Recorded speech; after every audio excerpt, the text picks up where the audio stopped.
Hello दोस्तों, क्या हाल चाल। सब बढ़िया हो? सभी ने एकदम मस्त रहना है और एकदम अच्छे से एग्जाम्स की तैयारी चालू रखनी है।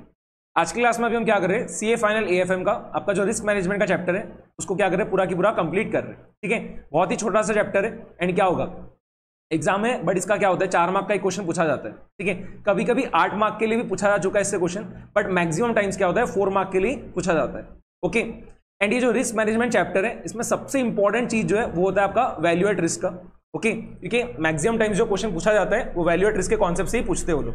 ठीक है, या तो न्यूमेरिकल क्वेश्चन या थियरी क्वेश्चन। ठीक है, या फिर उनको अगर और कुछ पूछना आ रहा है इस चैप्टर से तो क्या करेंगे, जो अलग अलग टाइप की रिस्क बता रखी है इस चैप्टर में उससे क्या करेंगे, एक 4 मार्क का थियरी का क्वेश्चन बना के पूछ लेंगे। ठीक है, बट जो सबसे इंपॉर्टेंट पार्ट इस चैप्टर का वो है आपका वैल्यू एट रिस्क। ठीक है, तो हम भी क्या कर रहे हैं, जो सबसे इंपॉर्टेंट पार्ट है इस चैप्टर का उसको क्या करें, सबसे पहले निपटा दे रहे हैं। ठीक है, तो अभी हम सबसे पहले जो चीज पढ़ेंगे वो रहेगा वैल्यू एट रिस्क। ओके, क्या होता है वैल्यू एट रिस्क उसको पूरा समझेंगे। ठीक है, बाद में इसके जितने भी न्यूमेरिकल क्वेश्चंस वगैरह पूछे गए, ठीक है, उसको पूरा हम सॉल्व करके देखने वाले। ठीक है, पास्ट ईयर पेपर्स में जितने भी क्वेश्चंस पूछे गए, स्टडीमेट में जो भी क्वेश्चंस है, आरटीपीएस में जितने भी क्वेश्चंस दे रखे हैं वो पूरे हम क्या करेंगे, सॉल्व कर लेंगे। ठीक है, एक ही बार जो है 8 मार्क का क्वेश्चन पूछा जा चुका है वैल्यू एट रिस्क का, वरना क्या होता है 4 मार्क का ही प्रैक्टिकल क्वेश्चन वो पूछते हैं, या फिर 4 मार्क का थियरी क्वेश्चन भी पूछा जा चुका है वैल्यू एट रिस्क के इस पे। ओके, तो चलो बिना किसी देरी के फटाफट से वैल्यू एट रिस्क क्या होता है उसको अभी हम क्या कर रहे हैं, पूरा समझ रहे हैं। ठीक है, यहां पर देखो एक एग्जांपल के थ्रू जो है मैं आपको ये पूरा समझा रहा हूं। ठीक है, वैल्यू एट रिस्क क्या होता है। ओके, आपके पास जो है 50 लाख रुपए पड़े। ठीक है, ऐसा मान लो। ठीक है, आपके पास जो है 50 लाख रुपए पड़े। ठीक है, आपने क्या करे 50 लाख रुपए का इन्वेस्टमेंट कर दिया। ठीक है, आपने स्टॉक मार्केट में जो है 50 लाख रुपए पूरे लगा दिए। तो आपने क्या करा, 50 लाख रुपए की क्या करा, लेट सपोज करो आपने टाटा मोटर्स के शेयर्स खरीद लिए। ठीक है, ये 50 लाख रुपए आपके पास जो पड़े थे उससे आपने क्या करा, टाटा मोटर्स के शेयर्स पूरे खरीद लिए। ओके, तो आपने 50 लाख रुपए का इन्वेस्टमेंट किया है टाटा मोटर्स के शेयर्स में। ओके, आपने क्यों इन्वेस्टमेंट किया होगा, ऑब्वियस सी बात आपको ऐसा लग रहा होगा कि फ्यूचर में टाटा मोटर्स का शेयर प्राइस बढ़ने वाला है, इसके लिए आपने क्या करा, टाटा मोटर्स के शेयर्स खरीदे। ओके, बट ऐसा भी तो हो सकता है ना कि टाटा मोटर्स का शेयर प्राइस क्या हो जाए, गिर जाए। ठीक है, जैसा आप सोच रहे थे उससे उल्टा हो जाए, हो तो सकता ही है ना। ठीक है, आप 100% गारंटी के साथ तो ये नहीं बोल सकते थे कि टाटा मोटर्स का शेयर प्राइस बढ़ेगा ही फ्यूचर में। ठीक है, कम भी तो हो ही सकता है। ठीक है, एंड लेट सपोज करो आपने सोचा था कि जो हमने इन्वेस्टमेंट कर रखा है, ठीक है, यहां पर हमने जो 50 लाख रुपए इन्वेस्ट किए टाटा मोटर्स के शेयर्स में, तो हम क्या करेंगे, शेयर्स को अब 6 महीने तक होल्ड करके रखेंगे। ठीक है, आपको बट एक चीज ये भी निकालनी है कि जैसा आप सोच रहे हो अगर वैसा नहीं होता है, ठीक है, तो उस केस में आपको मैक्सिमम लॉस कितना हो सकता है आपको ये निकालना है। ठीक है, आपने जो इन्वेस्टमेंट किया 50 लाख रुपए का टाटा मोटर्स के शेयर्स में, उसमें आपको मैक्सिमम लॉस कितना हो सकता है 6 महीने के टाइम पीरियड में, तो आपको क्या करना है, एक बार निकालना है। ठीक है, कितने का हो सकता है, जैसे 5 लाख का हो सकता है, 10 लाख का हो सकता है, 15 लाख का हो सकता है, कितने का नुकसान हो सकता है वो आपको निकालना है। उसको निकालने के लिए आप क्या करोगे, वैल्यू एट रिस्क जो है यूज में लोगे। बात समझ में आ रही?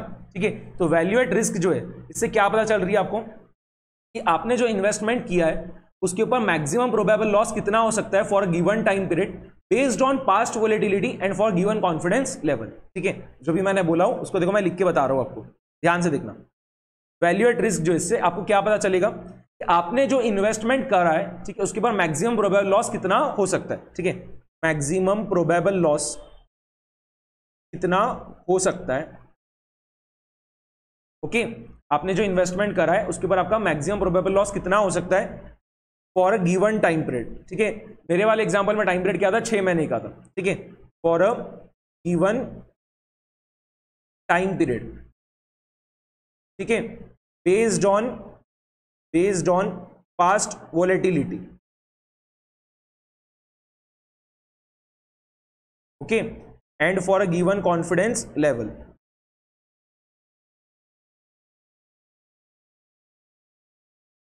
ठीक है, आपको लिखना है तो लिख लो फटाफट से।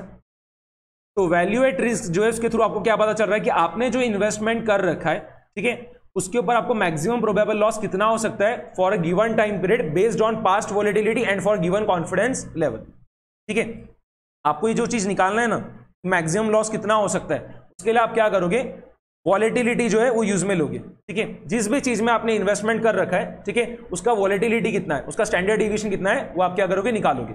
ठीक है, और वो कैसे निकालेगा, जो आपके पास पास्ट डेटा अवेलेबल है उससे आप इजीली क्या कर सकते हो, वॉलेटिलिटी निकाल सकते हो, स्टैंडर्ड डेविएशन निकाल सकते हो। ठीक है, जैसे यहां पर हमने इन्वेस्टमेंट किसमें किया था, टाटा मोटर्स के शेयर्स में किया था। ठीक है, तो हमारे पास जो पास्ट का डेटा अवेलेबल रहेगा पूरा, उसके थ्रू हम इजीली क्या कर सकते हैं, टाटा मोटर्स के शेयर्स में जो वॉलेटिलिटी है, स्टैंडर्ड डेविएशन है, वो हम क्या करेंगे, इजीली निकाल पाएंगे। बात समझ में आ रही? ओके, एंड हम ये जो मैक्सिमम प्रोबेबल लॉस निकाल रहे हैं वो हम क्या करेंगे, गिवन कॉन्फिडेंस लेवल पे निकालेंगे।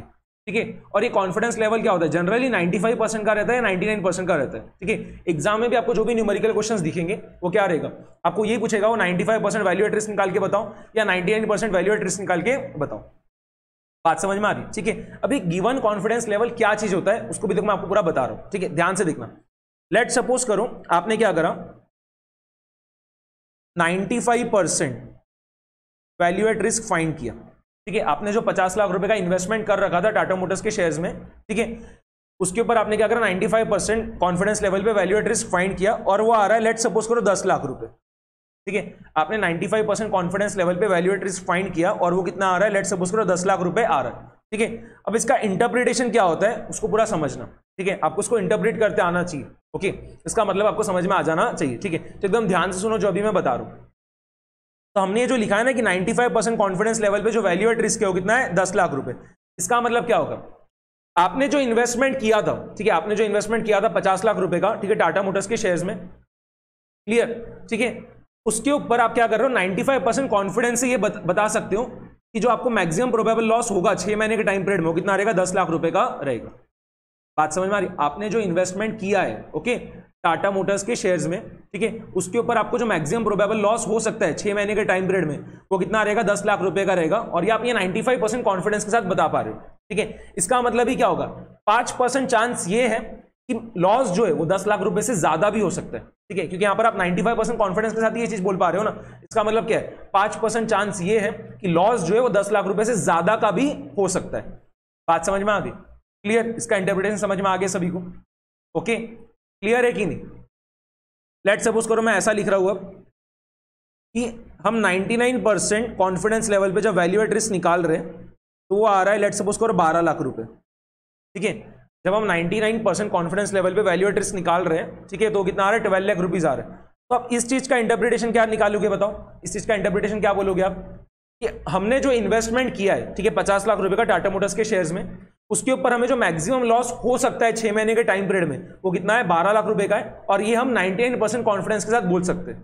ठीक है, इसका मतलब ही क्या है कि 1% चांस ये है कि जो मैक्सिमम लॉस है, ठीक है, जो हमें लॉस होगा वो 12 लाख रुपीज से भी ज्यादा हो सकता है। ठीक है, इसका मतलब ही क्या हो रहा है, 1% चांस ये है कि जो लॉस है वो 12 लाख रुपए से ज्यादा का भी हो सकता है, क्योंकि हम 99% कॉन्फिडेंस के साथ ये चीज बोल पा रहे हैं ना। इसका मतलब क्या है, 1% चांस है कि लॉस जो है 12 लाख रुपए से ज्यादा का भी हो सकता है। क्लियर? ओके, बात समझ में आई कि नहीं? अब वैल्यू एट रिस्क निकालने के लिए, ठीक है, क्या होता है, 3 चीजें आप यूज में लेते हो। ठीक है, और वो 3 चीजें क्या क्या है देखो। एक होता है टाइम पीरियड। ठीक है, वैल्यू एट रिस्क जब आप निकालोगे तो उसमें क्या होता है, 3 फैक्टर्स आप यूज में लेते हो, 3 चीजें आप यूज में लेते हो। एक रहता है उसमें आपका टाइम पीरियड, ठीक है, एक दूसरा चीज होता है आपका वॉलेटिलिटी, और तीसरा चीज जो है वो होता है आपका कॉन्फिडेंस लेवल। ठीक है, कि आप कितने कॉन्फिडेंस लेवल पे वैल्यू एट रिस्क निकाल रहे हो। ठीक है, तो एक है आपका टाइम पीरियड, एक है उसमें वॉलेटिलिटी, और एक तीसरा चीज जो है वो क्या है आपका कॉन्फिडेंस लेवल। बात समझ में आ गई? ओके, तो फटाफट से फॉर्मूला लिख लो। ठीक है, वैल्यू एट रिस्क निकालने का जो फॉर्मूला है, ठीक है, उसे फटाफट से आपने नोट कर लेना। तो वैल्यू एट रिस्क आप कैसे निकालोगे, देखो, volatility in rupees multiplied by Z score multiplied by square root of T.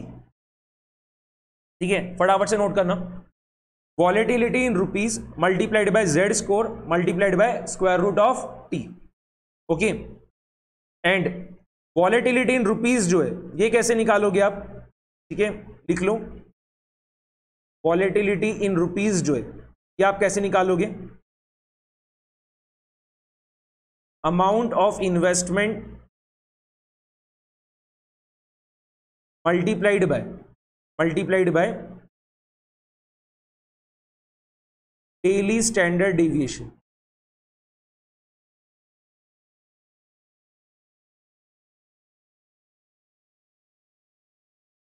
Clear? Okay, amount of investment multiplied by daily standard deviation. Okay, बात समझ में आ गई? जैसे यहां पर लेट सपोज करूं हमने क्या करा था, 50 लाख रुपए का इन्वेस्टमेंट किया था, ठीक है, जो मैंने आपको एग्जांपल दिया था उसमें क्या था, हमने 50 लाख रुपए का इन्वेस्टमेंट किया था, ठीक है, एंड कितने टाइम पीरियड के लिए हम कर रहे थे, वो 6 मंथ्स के लिए कर रहे थे। ओके, 6 मंथ्स के लिए हम कर रहे थे, एंड हमें जो वैल्यू एट रिस्क निकालना था, ठीक है, वो हमें क्या करना था, 99% कॉन्फिडेंस लेवल पे निकालना था। हमें जो वैल्यू एट रिस्क निकालना है वो 99% कॉन्फिडेंस लेवल पे निकालना है, ठीक है। एंड हमने जो 50 लाख रुपए का इन्वेस्टमेंट किया था वो किसमें किया था, हमने टाटा मोटर्स के शेयर्स में किया था। तो टाटा मोटर्स का जो वॉलेटिलिटी है, ठीक है, वो कितना है, देखो आपको डेली स्टैंडर्ड डिविएशन जो है वो कितना दे रखा है, वो दिया है, लेट्स सपोज करो 1% का, ठीक है। डेली स्टैंडर्ड डिविएशन 1%, इसका मतलब क्या है कि टाटा मोटर्स, ठीक है, टाटा मोटर्स का जो शेयर प्राइस है वो क्या होता है, दिन का 1% बढ़ भी सकता है, कम भी हो सकता है, ठीक है। तो ऑन एन एवरेज क्या होता है, वो 1% ऊपर नीचे होते रहता है, ठीक है।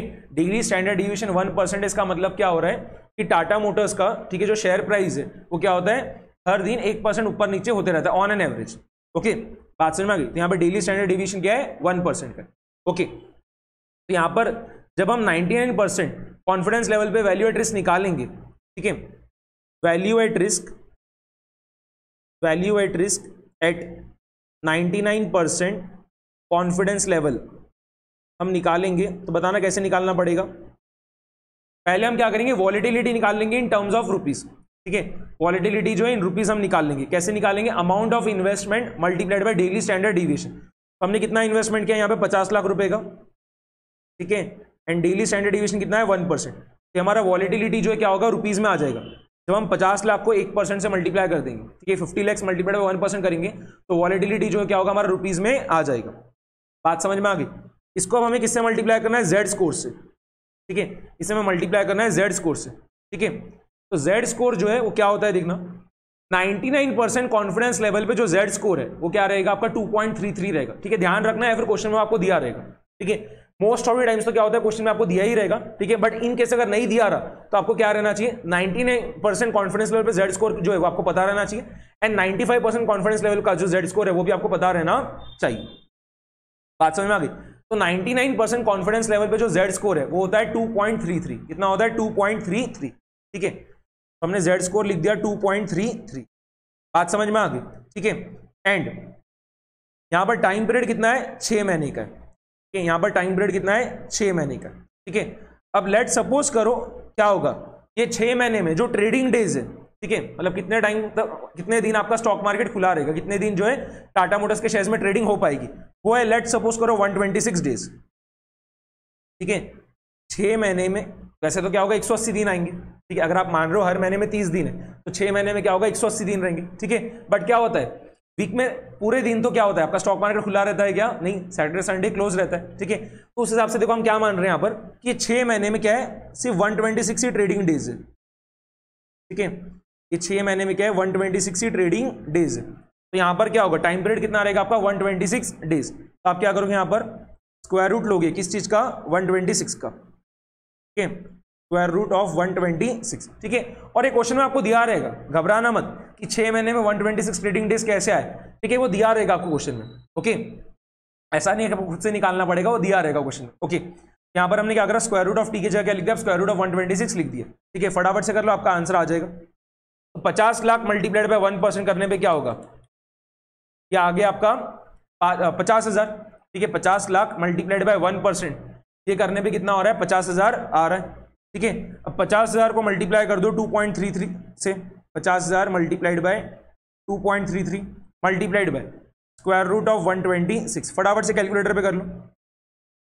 तो 126 का जो स्क्वायर रूट आ रहा है वो निकाल लिया हमने। अब मल्टीप्लाई कर रहे हैं उसमें 2.33 और फिर मल्टीप्लाई कर रहे हैं 50,000, कितना आ गया, 13,0709.26 रुपीज, ठीक है। तो value at risk at 99% confidence level जो है कितना आ रहा है आपका, 13,07,709.26 रुपीज, ठीक है। इसका इंटरप्रिटेशन क्या है, कि हमने जो इन्वेस्टमेंट किया था 50 लाख रुपए का टाटा मोटर्स के शेयर्स में, ठीक है, उसमें हमें जो मैक्सिमम नुकसान हो सकता है 6 महीने के टाइम पीरियड में, वो कितना रहेगा? 13,07,709.26 रुपीज का रहेगा, ठीक है। और ये हम 99% कॉन्फिडेंस के साथ बोल सकते हैं। इसका मतलब क्या है? 1% चांस है कि जो नुकसान है वो इससे ज्यादा का भी हो सकता है। 1% चांस है कि नुकसान जो है 13,07,709.26 रुपीज से भी ज्यादा का हो सकता है। बात समझ में आ गई? क्लियर? फटाफट से बता दो, समझ में आ गई ये चीज? ओके, ठीक है। इतना आसान क्वेश्चन भी पूछ सकते हैं क्योंकि अब तो एमसीक्यूज आ गए, तो हो सकता है आपको एमसीक्यू में पूछ ले ये चीज, ओके, या फिर हो सकता है प्रैक्टिकल क्वेश्चन पूछ ले, ठीक है। बात समझ में आ रही? चलो, तो एक आधा क्वेश्चन देखो मैं अभी आपको करा दे रहा हूं, ध्यान से देखना, ठीक है। ये जो आपको एग्जाम्पल दे रखा है, ठीक है, उसे फटाफट से रीड करना। तो suppose you hold worth ₹2 crore shares of x limited, whose market price standard deviation is 2% per day. Okay. Assuming 252 trading days a year, determine maximum loss level over the period of 1 trading day and 10 trading days with a 99% confidence level. बात समझ में आ रही? ठीक है, तो आपको पहले तो क्या फाइंड करना है, देखो, maximum loss level over the period of 1 trading day, ये आपको फाइंड करना है विद 99% कॉन्फिडेंस लेवल। ये सबसे पहले आपको फाइंड करना है, और बाद में आपको क्या फाइंड करना है? Maximum loss over the period of 10 trading days with 99% confidence level. तो पहले आपको 1 दिन के लिए फाइंड करना है और बाद में आपको 10 दिन के लिए फाइंड करना है। एकदम आसान चीज, ठीक है। आपको पूरा इंफॉर्मेशन दे ही रखा है वैसे भी, ठीक है। यहां पर अमाउंट ऑफ इन्वेस्टमेंट कितना है? 2 करोड़, ठीक है। यहां पर अमाउंट ऑफ इन्वेस्टमेंट कितना है? 2 करोड़। एंड आपको डेली स्टैंडर्ड डिविएशन जो कितना दे रखा है, ठीक है, स्टैंडर्ड डिविएशन पर डे कितना दे रखा है? 2% दे रखा है, ठीक है। यहां पर आपको स्टैंडर्ड डिविएशन पर डे जो कितना दे रखा है? 2% दे रखा है। बात समझ में आ गई? ओके, तो यहां पर देखना आपका वॉलेटिलिटी जो इन रुपीस कितना आ जाएगा? वॉलेटिलिटी इन रुपीस जो है कितना आ जाएगा बताना? 2 करोड़ मल्टीप्लाइड बाय 2%, करते जाओ। 2 करोड़ मल्टीप्लाइड बाय 2%, ठीक है। ये करने से क्या होगा? आपका वॉलेटिलिटी जो है वो क्या होगा? रुपी टर्म्स में आ जाएगा। बात समझ में आ गई? ठीक है। इसको आपको मल्टीप्लाई किससे करना है? जेड स्कोर से, ठीक है। इसको आपको मल्टीप्लाई करना है जेड स्कोर से। तो यहां पर कॉन्फिडेंस लेवल कितना है? 99% है।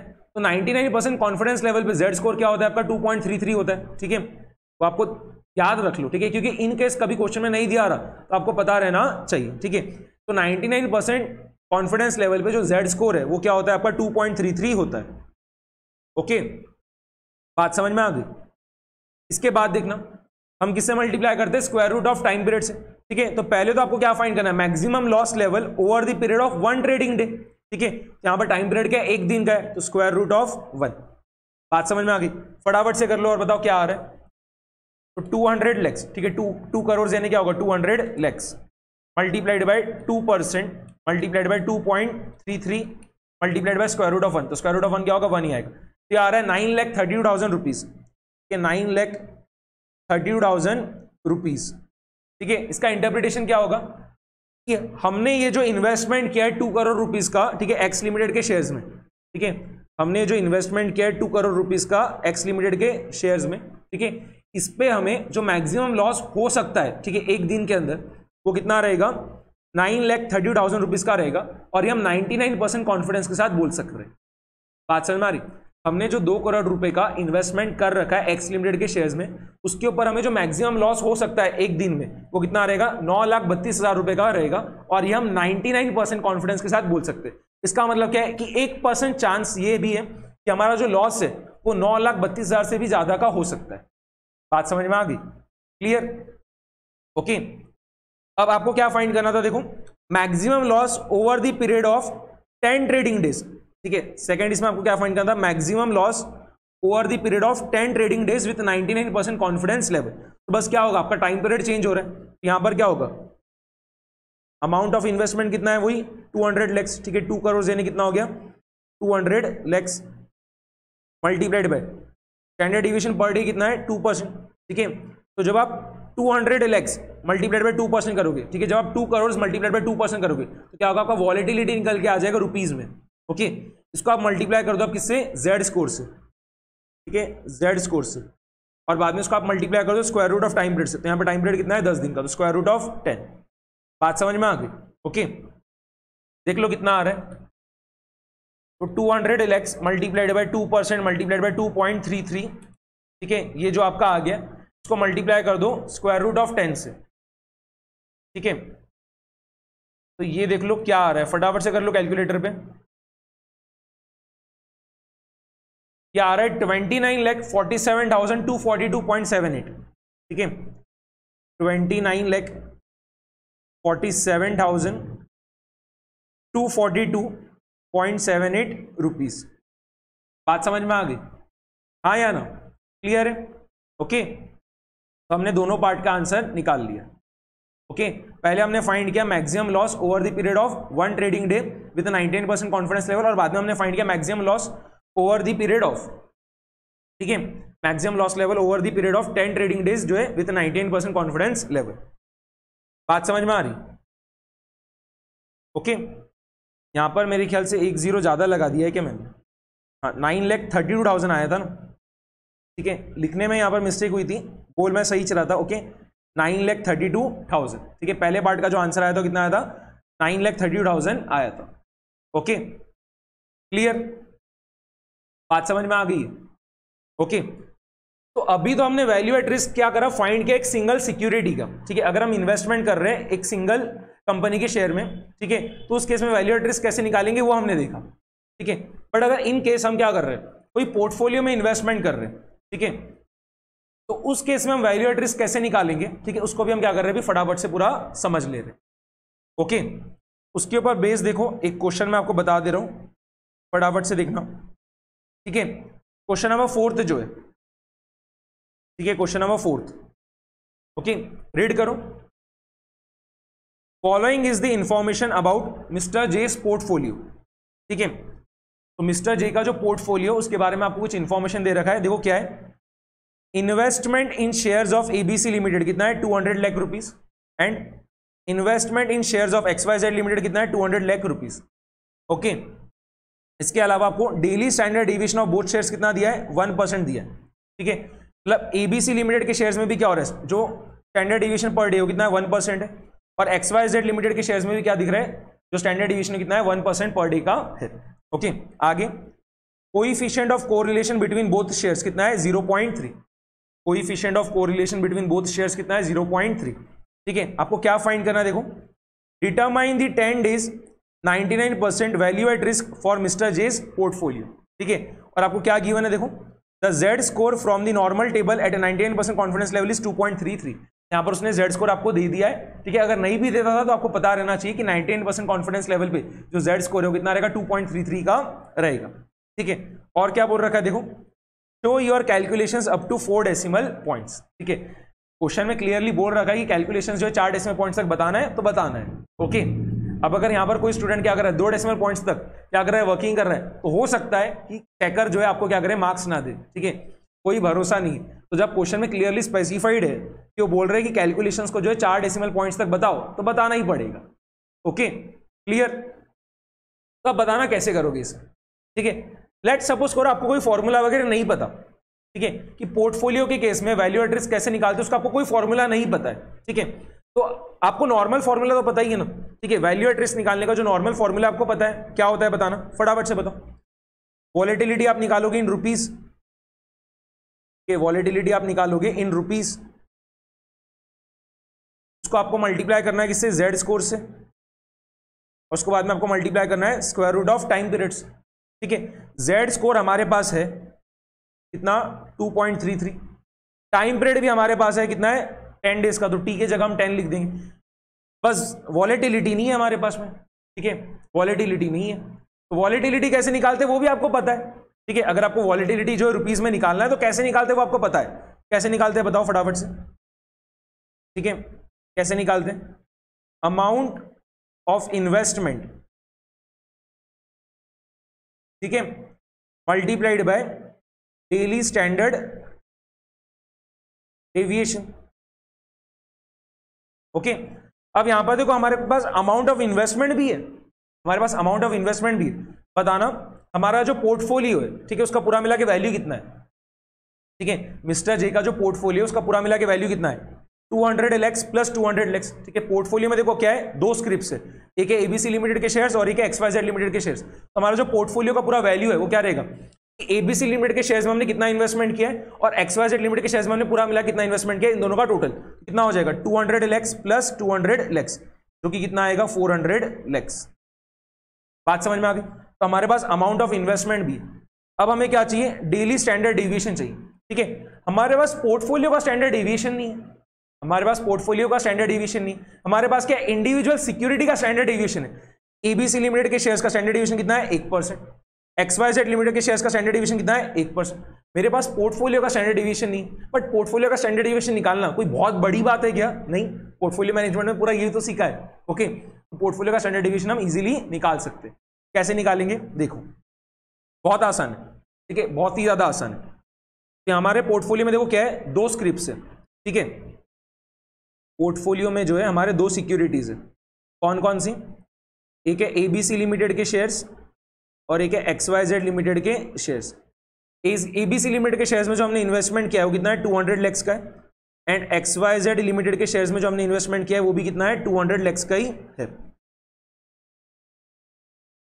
ओके, बात समझ में आ रही। तो यहां पर अगर मुझे वेट निकालना है, ठीक है, एबीसी लिमिटेड के शेयर्स में हमने जो इन्वेस्टमेंट किया है वो कितना है 200 लाख का है, एंड पूरा पोर्टफोलियो का जो वैल्यू है वो कितना है 400 lakhs का है। अगर मुझे वेट निकालना तो यहां पर कितना होगा 200 divided by 400 which will be equals to what 1/2, यानी कितना 0.5।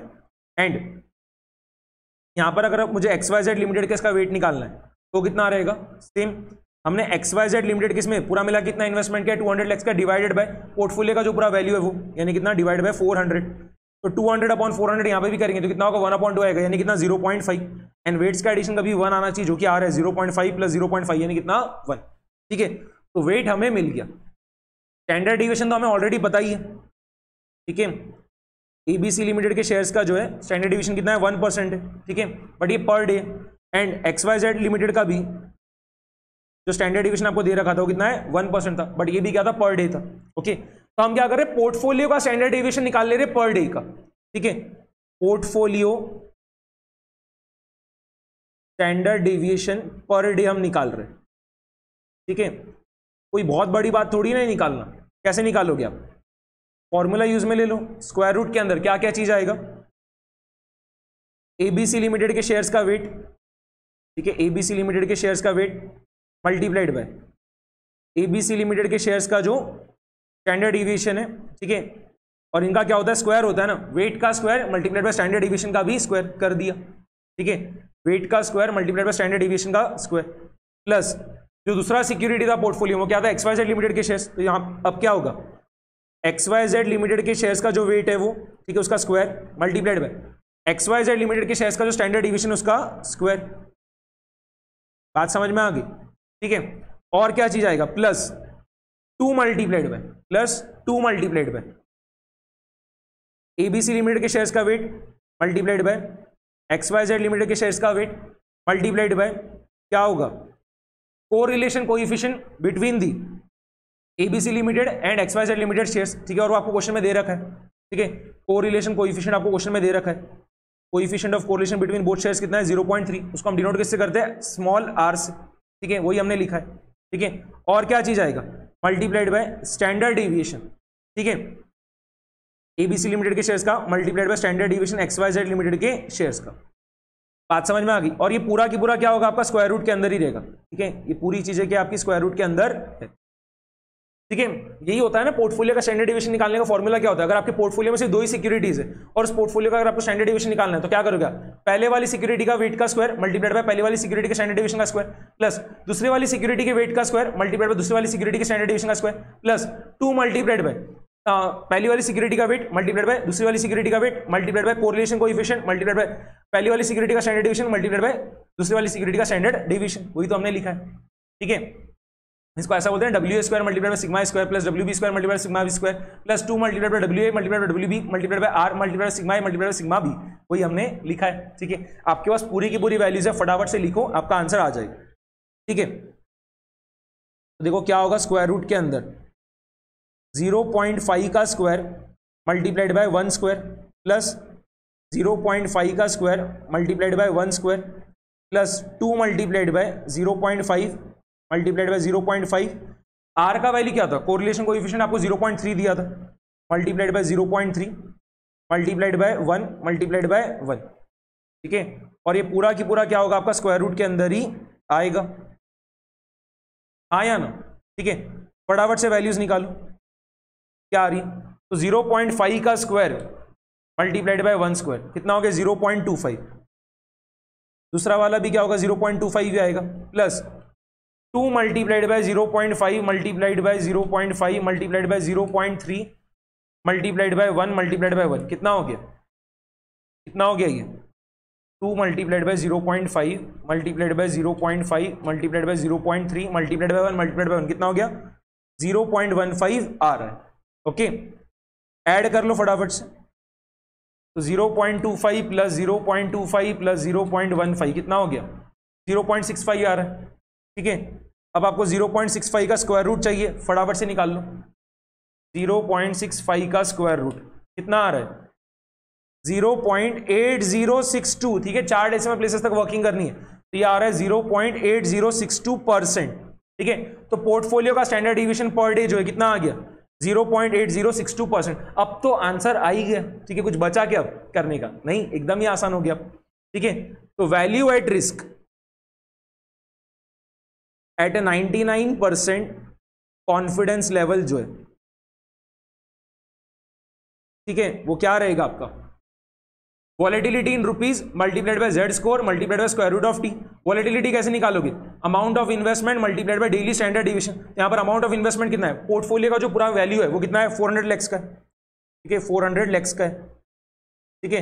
एंड पोर्टफोलियो का जो स्टैंडर्ड डिवीजन आया पर डे का वो कितना है 0.8062% का आया, मल्टीप्लाइड बाय जेड स्कोर कितना है 2.33 एंड टाइम पीरियड कितना है 10 डेज का, तो स्क्वायर रूट ऑफ 10। दिख रहा है ना सभी को, ओके। एक बार रुको, मैं थोड़ा सा यहां पर कर दे रहा हूं, अब दिख रहा है प्रॉपरली, ओके। फटाफट से कर लो कैलकुलेटर पे, आपका आंसर आ जाएगा, ओके। तो स्क्वायर रूट ऑफ 10 निकाल लो सबसे पहले, स्क्वायर रूट ऑफ 10 तो आ रहा है आपका 3.1623, ठीक है। अगर आप 4 डेसिमल प्लेसेस तक उसको राउंडिंग ऑफ कर रहे हो तो आ रहा है 3.1623, ठीक है। उसको मल्टीप्लाई कर लो, अब ये बचे हुए से पूरे, ठीक है, तो आपका आंसर आ जाएगा। फटाफट से कर लो, फटाफट करते जाना,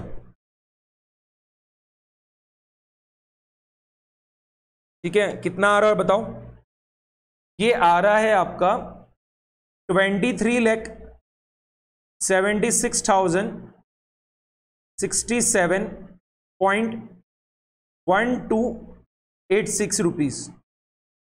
बात समझ में आ गई, ठीक है। तो वैल्यू एट रिस्क जो आपका आ रहा है 99% कॉन्फिडेंस लेवल पे कितना आ रहा है 23,76,067 रुपीज आ रहा है, ठीक है। अगर आप नियरेस्ट इंटीजर में राउंडिंग ऑफ कर रहे हो तो फिर कितना आ गया 23,76,067 रुपीज, ठीक है। और अगर आपको 4 डेसिमल प्लेसेस तक पूरा बोलना है तो कितना रहेगा 23,76,067.1286 रुपीज, ओके, क्लियर। चलो, तो ये हमने क्वेश्चन जो है पूरा की पूरा सॉल्व कर लिया। यहां पर मैंने आपको कोई अलग से फॉर्मूला वगैरह नहीं दिया है, ठीक है। अगर किसी को पोर्टफोलियो का वैल्यू एट रिस्क निकालने का एक अलग फॉर्मूला नोट करना है तो आप फटाफट से वो भी नोट कर लो, ठीक है, उससे भी आपका आंसर आ जाएगा, ठीक है। अब वो क्या होता है फॉर्मूला देखना, ठीक है, फटाफट से देखो, ठीक है। Value at risk of a portfolio,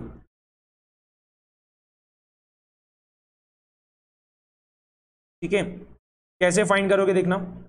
उसका जो फॉर्मूला है वो होता है आपका, एक सेकेंड, ठीक है। अगर पोर्टफोलियो में सिर्फ 2 ही सिक्योरिटीज है तो उसके लिए मैं आपको फॉर्मूला लिख के बता दे रहा हूं, ठीक है। पोर्टफोलियो में अगर सिर्फ 2 ही सिक्योरिटीज है तो उसके लिए जो मैं आपको पूरा फॉर्मूला लिख के बता दे रहा हूं, ओके। स्क्वायर रूट में देखना क्या क्या चीज लिखना है। स्क्वायर रूट के अंदर वैल्यू एट रिस्क, ठीक है, ऑफ सिक्योरिटी ए का स्क्वायर, ठीक है। लेट्स सपोज करो पोर्टफोलियो में 2 सिक्योरिटीज है, एक सिक्योरिटी का नाम है ए और दूसरी सिक्योरिटी का नाम है बी। तो आप क्या करो, सिक्योरिटी ए का वैल्यू एट रिस्क फाइंड कर लो और उसका बाद में स्क्वायर कर दो, प्लस बाद में आप वैल्यू एट रिस्क फाइंड कर लो सिक्योरिटी बी का और उसका भी आप क्या करो स्क्वायर कर दो, ठीक है, प्लस 2 मल्टीप्लाइड बाय ठीक है। 2 मल्टीप्लाइड बाय क्या करना है आपको, value at risk of security A multiplied by value at risk of security B multiplied by correlation coefficient. ठीक है, बात समझ में आई कि नहीं? फटाफट से फॉर्मूला लिख लो। ठीक है, इससे भी आंसर सेम ही आएगा, इससे भी आंसर सेम ही आएगा। ओके, तो अगर आपके पोर्टफोलियो में 2 ही सिक्योरिटीज है और आपको पोर्टफोलियो का वैल्यू एट रिस्क फाइंड करना है तो आप कैसे करोगे, स्क्वायर रूट के अंदर value at risk of security A का square plus value at risk of security B का square plus 2 multiplied by value at risk of security A multiplied by value at risk of security B multiplied by correlation coefficient between both the securities. Okay, बात समझ में आ गई? कर लो फटाफट से, आप चेक कर लो, आपका आंसर सेम आएगा 100%। ठीक है, यहां पर देखो हम क्या कर रहे हैं, पहले वैल्यू एट रिस्क फाइंड कर रहे हैं सिक्योरिटी ए का। ठीक है, मतलब जो हमने अभी क्वेश्चन देखा था उसमें 2 सिक्योरिटीज कौन सी थी, एक था एबीसी लिमिटेड के शेयर्स और एक था एक्सवाईजेड लिमिटेड के शेयर्स। ठीक है, पहले हम क्या कर रहे हैं, वैल्यू एट रिस्क फाइंड कर ले रहे हैं एबीसी लिमिटेड के शेयर्स का। वैल्यू एट रिस्क हम फाइंड कर रहे हैं एबीसी लिमिटेड के शेयर्स का। ठीक है, क्या आएगा वो, volatility in rupees multiplied by Z score multiplied by square root of time period. ठीक है, यहां पर वॉलेटिलिटी इन रुपीज क्या होगा, एबीसी लिमिटेड के शेयर्स में आपने कितना इन्वेस्टमेंट किया है मल्टीप्लाइड बाय एबीसी लिमिटेड के शेयर्स का daily standard deviation. ABC limited के शेयर्स में आपने पूरा मिला कितना इन्वेस्टमेंट किया, 200 लाख का। ठीक है, 200 lakhs का लिख दो, 200 lakhs। ठीक है, उसको आपको मल्टीप्लाई करना है एबीसी लिमिटेड के शेयर्स का जो डेली स्टैंडर्ड डेविएशन उससे, वो कितना था 1%। ये आप जब कर रहे हो 200 lakhs मल्टीप्लाइड बाय 1% जब आप कर रहे हो तो आपका क्या होगा, वॉलेटिलिटी निकल के आ गया इन रुपीज। ठीक है, ऑफ एबीसी लिमिटेड शेयर्स। इसको आपको अब मल्टीप्लाई करना है जेड स्कोर से। जेड स्कोर कितना है यहाँ पे 2.33 and square root of time period जो है क्या होगा, स्क्वायर रूट ऑफ 10। फटाफट से करो, फटाफट। ठीक है, एकदम फटाफट से निकाल लो, ये कितना आ रहा है देखना कि ये आपका आ गया है 14,73,621.3896। Okay, rupees. Okay, ABC limited के शेयर्स का जो वैल्यू एट रिस्क आ रहा है आपका 99% कॉन्फिडेंस लेवल पे, वो कितना है 14,73,621.3896 रुपीज। ओके, अब जो है फटाफट से आप क्या करो, जो दूसरा सिक्योरिटी है आपके पोर्टफोलियो में, ठीक है, एक्सवाईजेड लिमिटेड के शेयर्स, उसका भी आप क्या करो, वैल्यू एट रिस्क फाइंड कर लो। ठीक है, क्या आएगा बताना, वो एक्सवाईजेड लिमिटेड के शेयर्स में आपने पूरा मिला कितना इन्वेस्टमेंट किया, 200 lakhs का ही किया, लिख दो 200 lakhs। ठीक है, एक्सवाईजेड लिमिटेड के शेयर्स का जो डेली स्टैंडर्ड डेविएशन है वो भी कितना है 1% ही। ये वॉलेटिलिटी आ गया आपका इन रुपीज, उसको आप मल्टीप्लाई कर दो जेड स्कोर से, जो कि यहां पर भी क्या है 2.33 रहेगा and square root of time period क्या होगा, स्क्वायर रूट ऑफ 10। तो क्या होगा, एग्जैक्ट सेम चीज आएगी, लिख देना 14,73,621.3896 रुपीज। बात समझ में आ गई? ठीक है, तो आपको जो पोर्टफोलियो का वैल्यू एट रिस्क निकालना था, ठीक है, value at risk of mister Jess portfolio eight 99% confidence level. ठीक है, वो क्या होगा, अभी हम क्या कर रहे हैं, ये वाले फॉर्मूले से कर रहे हैं, ये जो भी मैंने आपको फॉर्मूला लिखा के दिया उससे अभी हम कर रहे हैं।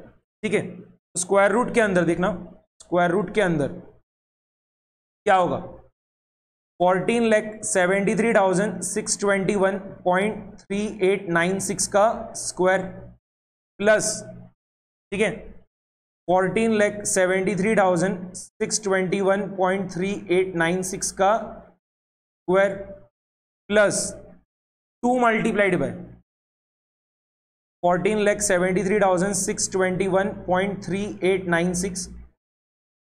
ठीक है, मल्टीप्लाइड बाय 14,73,621.3896। ठीक है, इसको देखो थोड़ा सा यहां पर लिख दे रहा हूं। ओके, मल्टीप्लाइड बाय क्या रहेगा, कोरिलेशन कोएफिशिएंट। कोरिलेशन कोएफिशिएंट कितना था 0.3। ठीक है, और ये सब चीजें आपकी क्या है, स्क्वायर रूट के अंदर। ठीक है, फटाफट से आप ये कर लो। ठीक है, फटाफट से आप ये पूरा निकाल लो। तो 14,73,621.3896 का आपको स्क्वायर निकालना है। ठीक है, बात समझ में आ रही? एंड ये आपने निकाल लिया, ठीक है। फिर दूसरा टर्म भी आपका सेम ही है 14,73,621.3896 का स्क्वायर, एंड तीसरा टर्म क्या है 2 multiplied bye 14,73,621.3896 multiplied by 14,73,621.3896 multiplied by 0.3। Okay, बात समझ में आ रही है कि नहीं? तो यहां पर अगर आप देखो क्या कर रहे हो, 14,73,621.3896 का जो स्क्वायर है, अगर आपने ये कॉमन निकाल लिया, ठीक है, क्योंकि देखो फर्स्ट वाले टर्म में भी ये आ रहा है, दूसरे वाले टर्म में भी आपका ये आ रहा है, और जो आपका तीसरा वाला टर्म है, ये जो आपका तीसरा टर्म है, इसमें भी देखो क्या हो रहा है, ये दो बार मल्टीप्लाई जब आप करोगे तो क्या होगा, 14,73,621.3896 का स्क्वायर आ ही जाएगा। तो आपने कॉमन निकाल लिया, ब्रैकेट में देखो क्या आ जाएगा, 1 + 1 + 2 मल्टीप्लाइड बाय 0.3, ठीक है, और ये पूरा क्या हो गया आपका स्क्वायर रूट के अंदर, ठीक है। अब जब आप इसका स्क्वायर रूट निकालोगे 14,73,621.3896 का जो स्क्वायर है, इसका जब आप स्क्वायर रूट निकालोगे तो क्या आएगा, 14,73,621.3896 आ जाएगा, और स्क्वायर रूट के अंदर क्या बचेगा, सिर्फ यही बचेगा। ओके, 1 + 1 + 2 मल्टीप्लाइड बाय 0.3, तो 1 + 1 हो गया 2, एंड 2 + 2 मल्टीप्लाइड बाय 0.3 यानी कितना हो जाएगा, 2.6 आ जाएगा पूरा मिला के, ठीक है। कितना आ जाएगा, 2.6। स्क्वायर रूट ऑफ 2.6 बताना कितना आ रहा है, ठीक है, स्क्वायर रूट ऑफ 2.6 जो है कितना आ रहा है, ठीक है, फटाफट से बताओ।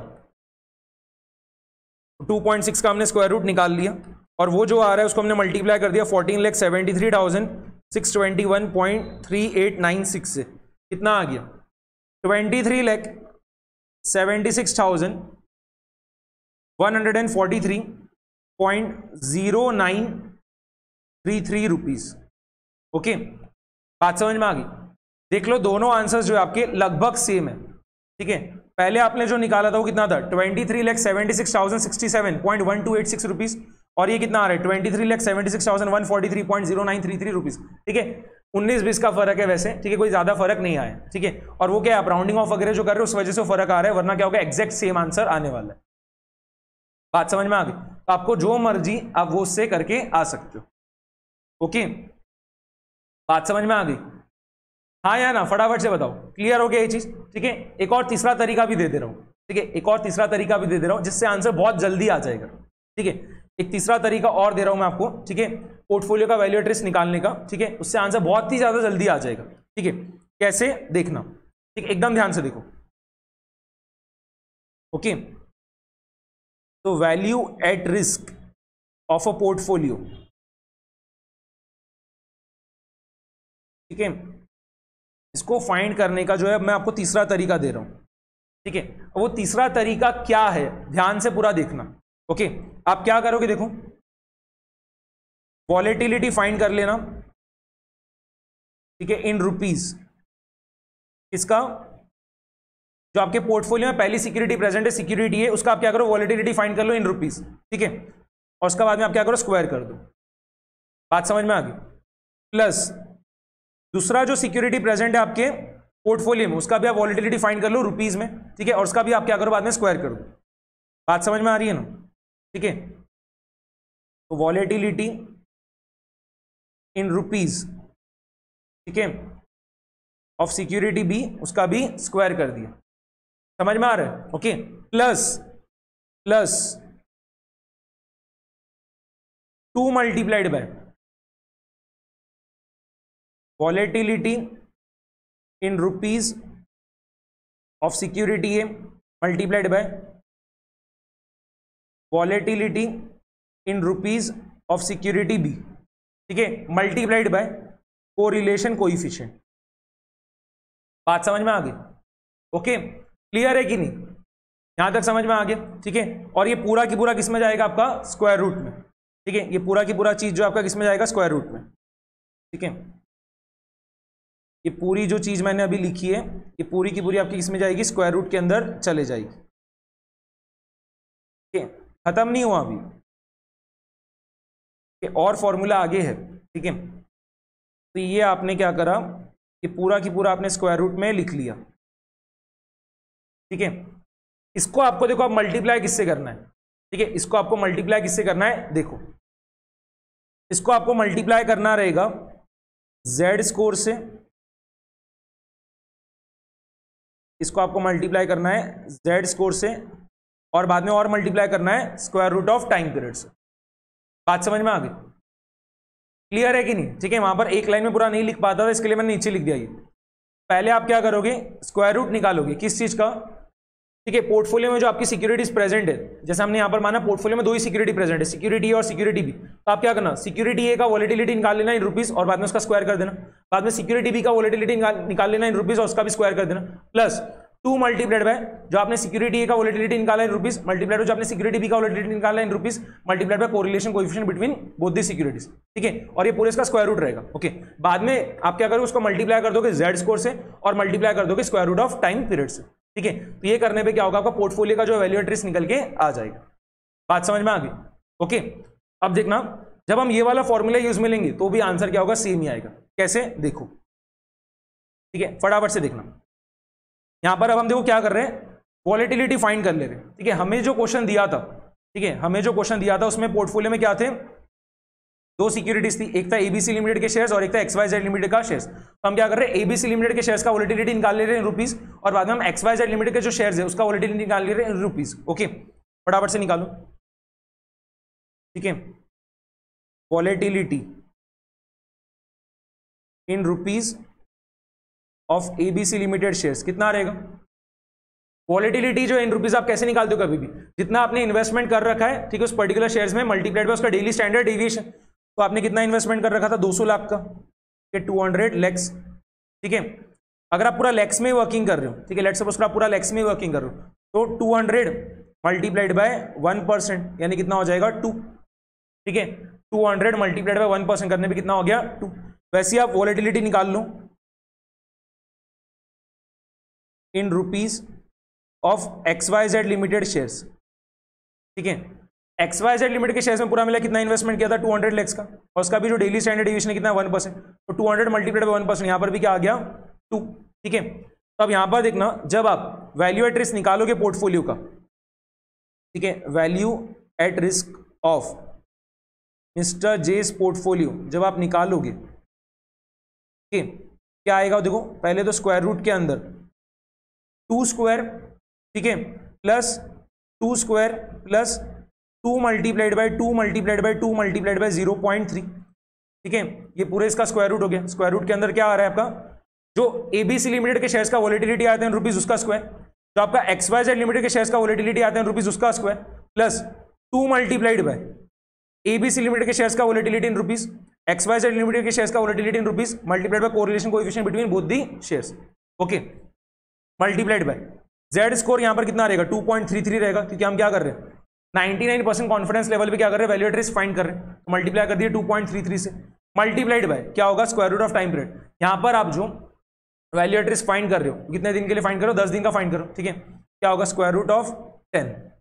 ओके, फटाफट से कर लो, आपका आंसर आ जाएगा। यहां पर आपका आंसर जो डायरेक्टली लैक्स में ही आएगा। ठीक है, क्योंकि यहां पर हमने पूरी वर्किंग किसमें करी है, लैक्स में करी। ये क्या है, 2 मतलब 2 लैक्स है, ये 2 मतलब क्या है, 2 लैक्स है। यहाँ पर ये पूरा स्क्वायर रूट जब आप निकालोगे, ठीक है, ये जो मैंने अभी हाईलाइट किया है, इस चीज का जब आप स्क्वायर रूट निकालोगे तो वो भी क्या होगा, आपको पूरा लैक्स में ही आएगा। ठीक है, कितना आ रहा है देख लो, तो स्क्वायर रूट के अंदर क्या आएगा, 2 का स्क्वायर 4, ये 2 का square 4 plus 2 multiplied by 2 multiplied by 2 multiplied by 0.3, कितना हो गया, 2.4 आ रहा है। Okay, multiplied by 2.33 multiplied by square root of 10, 4 plus 4 कितना हो गया, 8, एंड 8 प्लस 2.4 कितना हो गया, 10.4। 10.4 का स्क्वायर रूट निकाल लो। ठीक है, तो 10.4 का जब आप स्क्वायर रूट निकाल रहे हो तो वो आ रहा है 3.2249 लैक्स। ठीक है, 3.2249 lakhs multiplied by 2.33 multiplied by square root of 10। फटाफट से कर लो, आपका आंसर आ जाएगा। ठीक है, कर लो कैलकुलेटर पे फास्ट, और कितना आ रहा है बताना। ये आ रहा है आपका 23.7614 लैक्स। ठीक है, 23.7614 लैक्स। ठीक है, आसपास सेम ही है, पहले भी जो आपका आंसर आया था वो लगभग सेम ही आया था। ठीक है, 23,76,143.0933 रुपीज या 23,76,067.1286 रुपीज, आपकी मर्जी। मैंने आपको 3 फॉर्मूलेस दे दिए। ठीक है, तीनों इससे क्या होगा, आंसर आपका सेम ही आएगा। ठीक है, आपको जो मर्जी आप उससे करके आ सकते हो। क्लियर हो गया? ओके, एग्जाम में पूछ सकता है वो आपको। ठीक है, पोर्टफोलियो का वैल्यू एट रिस्क निकालने को आपको पूछ सकता है। एंड जो क्वेश्चन पूछेगा उसमें देखना क्या होगा, पोर्टफोलियो में क्या होगा, 2 सिक्योरिटीज ही रहेगी। ठीक है, अगर 3 सिक्योरिटीज के लिए भी पूछता है तो आपको निकालते आ ही जाएगा, ऐसा नहीं कि निकालते नहीं आएगा, आप इजीली उसको भी निकाल पाओगे। अगर आपके पोर्टफोलियो में 3 सिक्योरिटीज है तो अपना पोर्टफोलियो का स्टैंडर्ड डिवीजन निकालते आपको आता ही है वैसे भी, तो आप पोर्टफोलियो का स्टैंडर्ड डिवीजन निकाल लेना, उसको आपने मल्टीप्लाई कर देना पोर्टफोलियो के पूरे वैल्यू से, तो उससे क्या होगा, आपका पोर्टफोलियो का वोलेटिलिटी निकल के आ जाएगा इन रुपीस, उसको आपने मल्टीप्लाई कर देना जेड स्कोर से और मल्टीप्लाई कर देना square root of time period से, क्या होगा, आपको पोर्टफोलियो का वैल्यू एट रिस्क निकल के आ जाएगा। ठीक है, मैं जनरली जो फॉर्मूला प्रीफर करता हूं, ठीक है, मतलब जो आपने यूज में लेना चाहिए वो कौन सा चीज है, वो फॉर्मूला है ही नहीं, वैसा सोचो क्या कर रहे हो आप, जो मैंने आपको नॉर्मल सबसे पहला फॉर्मूला लिखा के दिया था वैल्यू एट रिस्क का, वो क्या लिखा के दिया था, क्या वॉलेटिलिटी फाइंड करोगे इन रुपीस, उसको मल्टीप्लाई करोगे जेड स्कोर से और उसके बाद में मल्टीप्लाई कर दोगे square root of time period से। वही चीज हम क्या कर रहे हैं पोर्टफोलियो के इसमें भी यूज में ले रहे हैं, जो हम सिंगल सिक्योरिटी के लिए पूरा काम कर रहे थे वैसे हम क्या कर रहे हैं पोर्टफोलियो के लिए भी पूरा यूज में ले रहे हैं। बस वहां पर क्या होगा, जब आप वॉलेटिलिटी इन रुपीज निकालोगे पोर्टफोलियो का, ठीक है, जब आप पोर्टफोलियो का वॉलेटिलिटी इन रुपीज निकालोगे तो आपको क्या करना पड़ेगा, पोर्टफोलियो का जो पूरा वैल्यू है उसको मल्टीप्लाई करना पड़ेगा पोर्टफोलियो का जो स्टैंडर्ड डिवीजन है पर डे उससे, और पोर्टफोलियो का जो स्टैंडर्ड डिवीजन पर डे वो आप कैसे निकालोगे, नॉर्मल जो हमने पोर्टफोलियो मैनेजमेंट फॉर्मुलेस देखे थे उसके हेल्प से। बात समझ में आ रही? ओके, क्लियर है कि नहीं? चलो, बट वो 3 सिक्योरिटीज के लिए पूछेगा ही नहीं, ऐसा वो बोलेगा ही नहीं कि पोर्टफोलियो में 3 सिक्योरिटीज दे रखी है, क्योंकि फिर क्या होगा, बहुत ज्यादा लेंदी हो जाएगा। ठीक है, और इतना लेंदी वो पूछते नहीं है। ठीक है, इसके लिए क्या होगा, जब भी वो पोर्टफोलियो देगा तो उसमें क्या रहेगी, 2 सिक्योरिटीज ही रहेगी। Okay, clear? चलो, अभी और भी क्वेश्चंस कर रहे हैं। ठीक है, अभी देखो हम और क्वेश्चंस कर रहे हैं, फटाफट से एक बात देखना, ये जो क्वेश्चन नंबर 3 है, ठीक है, इसको अभी हम सॉल्व कर रहे हैं। ठीक है, क्वेश्चन नंबर 3 रीड करो। On Tuesday morning before opening of the capital market an investor while going through his bank statement has observed that an amount of rupees 7 lakh is lying in his bank account. Okay, आगे read करो। This amount is available for use from Tuesday till Friday. Okay, the bank requires a minimum balance of rupees 1000 all the time. The investor desires to make a maximum possible investment where value at risk should not exceed the balance lying in his bank account. Okay, the standard deviation of market price of the security is 1.5% per day. The required confidence level is 99%. ठीक है, हमें वैसे पता है कि 99% confidence level पे जो Z score है वो कितना रहेगा, 2.33 रहेगा, बट उसने देखो यहां पर आपको क्या दिया है, स्टैंडर्ड नॉर्मल प्रोबेबिलिटीज का जो टेबल है ना उसने पूरा दे रखा है। ठीक है, तो आप 99% कॉन्फिडेंस लेवल पे Z स्कोर जो है कैसे निकालोगे, देखो इस टेबल की हेल्प से मैं आपको बता दे रहा हूं। ओके, यहां पर देखो क्या होगा, आपको 0.99 लिखा हुआ दिखना है। ठीक है, आप देखो कौन से सेल में आपको 0.99 लिखा हुआ दिख रहा है। ठीक है, ये जो आपके सेल्स है ना ये वाले, ठीक है, इन सेल्स में आपको किधर 0.99 लिखा हुआ दिख रहा है, 0.99 एग्जैक्टली या फिर उसके क्लोज कहां पे आपको लिखा हुआ दिख रहा है, तो देखो यहां पर आपको दिख रहा है, ये जो है 0.9901 है, यानी 0.99 के एकदम ही ज्यादा क्लोज है। ठीक है, अब ये 0.9901 आपको दिख गया। ठीक है, उसके करस्पॉन्डिंग देखो जो फिगर है वो क्या है, 2.3 है यहां पर। ठीक है, और ऊपर जो है वो क्या है, 0.3, ये 2.3 और ये 0.3, इसको ऐड कर दो, क्या आएगा बताना, 2.3 प्लस 0.03। ठीक है, ऊपर 0.03 है। ओके, आपने क्या करा, पहले ये जो आपको सेल्स दे रखे इनमें आप क्या ढूंढोगे, 0.99 ढूंढोगे। 0.99 क्यों ढूंढ रहे हो, क्योंकि क्या है, कॉन्फिडेंस लेवल कितना है, 99% है, तो 99% को आप डेसिमल में कितना लिखोगे, 0.99। ठीक है, तो आपको क्या हो रहा है, ये वाला जो पर्टिकुलर सेल इसमें आपको 0.9901 लिखा हुआ दिख गया, जो कि क्या है 0.99 के एकदम ही ज्यादा क्लोज है। बात समझ में आ गई? फिर आप क्या देखोगे, 0.9901 के करस्पॉन्डिंग Z की क्या क्या वैल्यूज है, एक करस्पॉन्डिंग जो Z की वैल्यू क्या है 2.3 है, और ऊपर जो है वो क्या है 0.03 है। ठीक है, तो आपको इन दोनों को ऐड करना है, 2.3 को और 0.03 को, इन दोनों को आपको ऐड करना है, तो 2.3 प्लस 0.03 कितना हो गया, 2.33। बात समझ में आ रही? ओके, यहां पर आपका Z स्कोर जो है वो कितना रहेगा, 2.33 रहेगा। ठीक है, अगर आपको याद ही है तो फिर आपको इतनी मशक्कत करने की जरूरत नहीं पड़ेगी। Okay, clear? अब ये क्वेश्चन जो है ना थोड़ा सा अलग है। ठीक है, यहां पर वो देखो आपको वैल्यू एट रिस्क नहीं पूछ रहा है, इस क्वेश्चन में उसने वैल्यू एट रिस्क नहीं पूछा है। इस क्वेश्चन में उसने क्या पूछा है, देखो इस क्वेश्चन में उसने क्या पूछा है आपको, आप कितना मैक्सिमम पॉसिबल इन्वेस्टमेंट कर सकते हो वो आपको निकाल के बताना है। ठीक है, आप मैक्सिमम पॉसिबल इन्वेस्टमेंट कितना कर पाओगे वो आपको निकाल के बताना है, प्रोवाइडेड जो आपका वैल्यू एट रिस्क है that should not exceed the balance lying in his bank account. Okay, तो वैल्यू एट रिस्क तो उसने दे दिया आपको इनडायरेक्टली क्वेश्चन में, समझ में आ रहा है कि नहीं? ठीक है, उसने क्वेश्चन में आपको क्या पूछा है कि आप मैक्सिमम पॉसिबल इन्वेस्टमेंट कितना कर सकते हो, प्रोवाइडेड कि जो वैल्यू एट रिस्क है that should not exceed the balance lying in his bank account. ठीक है, तो यहां पर वैल्यू एट रिस्क उसने इनडायरेक्टली क्वेश्चन में दे दिया है। ठीक है, आप बताओ यहां पर वैल्यू एट रिस्क कितना रहेगा। ठीक है, यहां पर आपको देखो स्टार्टिंग में क्या दे रखा था कि ट्यूसडे मॉर्निंग को, ठीक है, ट्यूसडे मॉर्निंग को, ठीक है, कैपिटल मार्केट ओपन होने के पहले वो जो इन्वेस्टर उसके बैंक में कितना पैसा पड़ा था, 7 लाख रुपए। ठीक है, ट्यूसडे मॉर्निंग को कैपिटल मार्केट जो है ओपन होने के पहले इन्वेस्टर के बैंक अकाउंट में जो है कितना पैसा पड़ा था, 7 लाख रुपीस। ठीक है, क्वेश्चन में एक चीज और क्या बोल रखी है देखो, the bank requires a minimum balance of ₹1000 all the time. ठीक है, मिनिमम बैलेंस जो 1000 रुपए का उसके अकाउंट में रहना ही चाहिए। ठीक है, वो जो इन्वेस्टर है उसके बैंक अकाउंट में मिनिमम बैलेंस जो 1000 रुपए का रहना ही चाहिए, मतलब उसमें के बैंक अकाउंट में जो पैसा पड़ा है उसमें से कितना यूटिलाइज कर सकता है। ठीक है, उसके बैंक अकाउंट में जो 7 लाख रुपए पड़े हैं उसमें से वो कितना पैसा जो है इस्तेमाल कर सकता है, कितना रहेगा, 7 लाख माइनस कितना 1000, यानी कितना आ जाएगा 6,99,000। हाँ या ना, फटाफट से बताओ 7 लाख माइनस 1000 क्यों किया, ये समझ में आया ना सभी को? ठीक है, ट्यूसडे मॉर्निंग को कैपिटल मार्केट ओपन होने के पहले इन्वेस्टर के बैंक अकाउंट में कितना बैलेंस पड़ा था, 7 लाख रुपए पड़े थे। ठीक है, बट क्या बोल रखा है कि बैंक अकाउंट में मिनिमम जो 1000 रुपए का बैलेंस तो रहना ही चाहिए, तो उसके बैंक अकाउंट में जो पैसा पड़ा है, ठीक है, उसमें से हम कितना पैसा इस्तेमाल कर सकते हैं, कितना पैसा हम यूज में ले सकते हैं, कितना रहेगा 7 लाख माइनस 1000, जो कि कितना आएगा 6,99,000। ठीक है, एंड क्वेश्चन में देखो क्या बोल रखा था, value at risk should not exceed the balance lying in his bank account. इसका मतलब यहां पर वैल्यू एट रिस्क कितना है, इसका मतलब यहां पर वैल्यू एट रिस्क कितना है, 6,99,000 है। ठीक है, इसका मतलब यहां पर वैल्यू एट रिस्क कितना है, 6,99,000 है। हाँ या ना, फटाफट से समझ में आ गया सभी को, बताओ। ओके, क्लियर हुआ कि नहीं?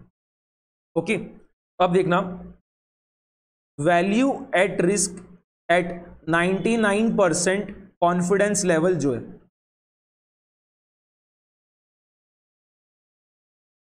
दैट इज इक्वल्स टू क्या होगा,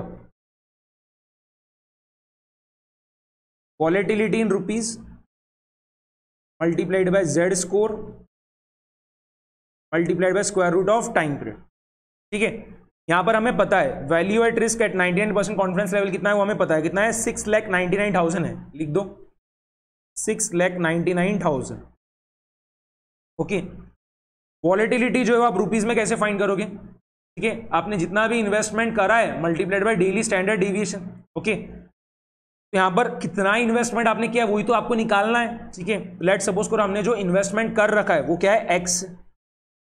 ठीक है, आपको यही फाइंड करना था ना कि मैक्सिमम पॉसिबल इन्वेस्टमेंट आप कितना कर सकते हो, तो हमने वो मान लिया कितना है, एक्स। ठीक है, and standard deviation per day जो है वो आपको दे रखा है, स्टैंडर्ड डेविएशन पर डे जो है कितना है, 1.5% का। ठीक है, क्लियरली क्वेश्चन में दिया है, तो आप क्या करोगे, x multiplied by 1.5%, Z score जो हमने फाइंड किया था कितना आ रहा था, 2.33। ठीक है, एंड यहां पर टाइम पीरियड कितना है, यहां पर टाइम पीरियड कितना है देखो। ठीक है, आपके बैंक अकाउंट में जो पैसा पड़ा है, ठीक है, वो आप कौन से डे से कौन से डे तक इस्तेमाल कर सकते हो, वो क्वेश्चन में दे रखा था। This amount is available for use from Tuesday till Friday. ठीक है, this amount is available for use from Tuesday till Friday. तो ट्यूसडे से फ्राइडे तक कितने दिन हो गए देखो, ट्यूसडे, वेडनेसडे, थर्सडे और फ्राइडे, कितने हो गए, 4 दिन हो गए। तो यहां पर टाइम पीरियड क्या है, 4 दिन का है। ओके, तो स्क्वायर रूट ऑफ 4, बात समझ में आ गया? ओके, आपको x का वैल्यू निकालते आ जाना चाहिए, आपने इक्वेशन बना लिया, उसमें एक ही अननोन है आपका x, उसकी वैल्यू आपकी निकल के आ जाएगी। ठीक है, तो therefore x is equals to क्या होगा, 6,99,000 divided by 1.5% multiplied by 2.33 multiplied by square root of 4। फटाफट से कर लो। ठीक है, तो पहले आप 6,99,000 डिवाइडेड बाय 1.5% कर लेना, फिर उसको डिवाइड कर देना 2.33 से, और बाद में उसको डिवाइड कर देना स्क्वायर रूट ऑफ 4 से। तो स्क्वायर रूट ऑफ 4 क्या होगा, 2, तो डिवाइड कर दो 2 से। कितना आ रहा है, कितना आ रहा है, ये आपका आ रहा है 100 लाख। ठीक है, कितना आ गया, 100 लाख रुपीज। यही तो आपको फाइंड करना था। मैक्सिमम पॉसिबल इन्वेस्टमेंट जो आप कर सकते हो वो कितना रहेगा, 100 लाख रुपीस का रहेगा। ठीक है, बात समझ में आ गई? हाँ या ना? क्लियर? एक सेकेंड,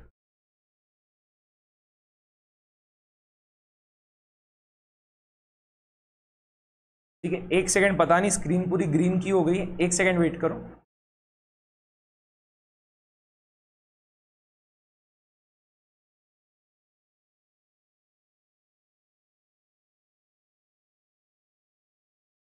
हाँ, अब बराबर हो गया। Okay, clear? तो मैक्सिमम पॉसिबल इन्वेस्टमेंट यहां पर जो हम कर सकते हो कितना रहेगा, 100 लाख रुपीस का रहेगा, जिससे हमारा जो वैल्यू एट रिस्क है वो क्या होगा, एक्सीड नहीं करेगा जो बैलेंस हमारा लाई कर रहा है बैंक अकाउंट में उससे। ओके, हम 100 लाख रुपीस का जो है इन्वेस्टमेंट कर सकते हैं, जिससे हमारा जो वैल्यू एट रिस्क है, ठीक है, 99% कॉन्फिडेंस लेवल पे वो एक्सीड नहीं करेगा the balance lying in investors bank account से। बात समझ में आ गई? Okay, clear? इसको आप ऐसा भी बोल सकते हो ना कि जब आप 100 लाख रुपीस का इन्वेस्टमेंट कर रहे हो, ठीक है, तो आपका जो वैल्यू एट रिस्क है, ठीक है, 99% कॉन्फिडेंस लेवल पे वो कितना आ रहा है, 6,99,000 आ रहा है। ठीक है, बात समझ में आ गई?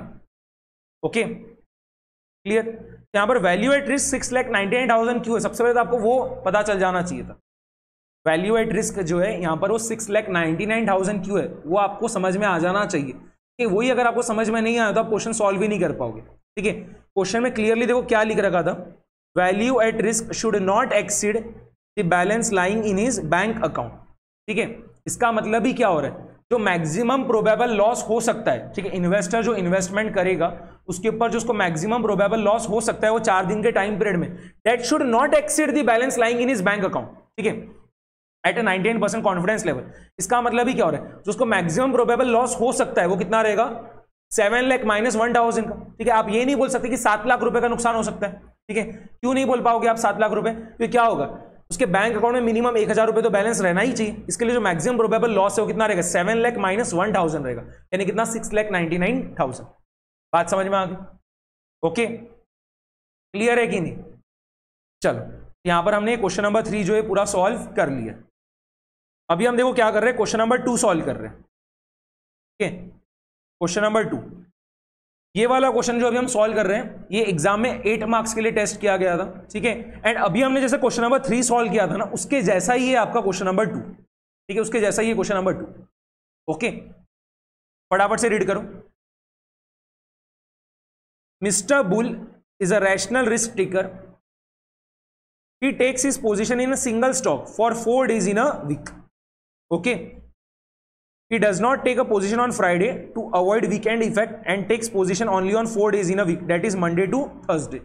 Okay, ये जो पर्सन है मिस्टर बुल, वो क्या करता है, हफ्ते में 4 दिन जो है पोजीशन लेता है। कौन कौन से दिन, मंडे, ट्यूसडे, वेडनेसडे और थर्सडे। ठीक है, फ्राइडे के दिन वो पोजीशन नहीं लेता है, ऐसा क्वेश्चन में दे रखा है। ओके, आगे देखना, he transfers the amount on Monday morning and withdraws the balance on Friday morning.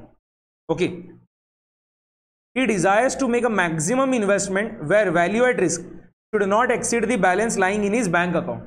समझ में आ गया? ठीक है, अभी हमने जो क्वेश्चन नंबर 3 किया था उसके जैसे ही आपका क्वेश्चन नंबर 2 बन गया है। ओके, आगे देखना, the position by his manager as per standing instructions is taken on the free balance lying in the bank account in the morning on each Monday. ठीक है, मिस्टर बुल का जो manager है वो क्या करता है, मिस्टर बुल के स्टैंडिंग इंस्ट्रक्शंस के हिसाब से वो क्या करता है, मंडे मॉर्निंग को क्या करता है, पोजीशंस ले लेता है।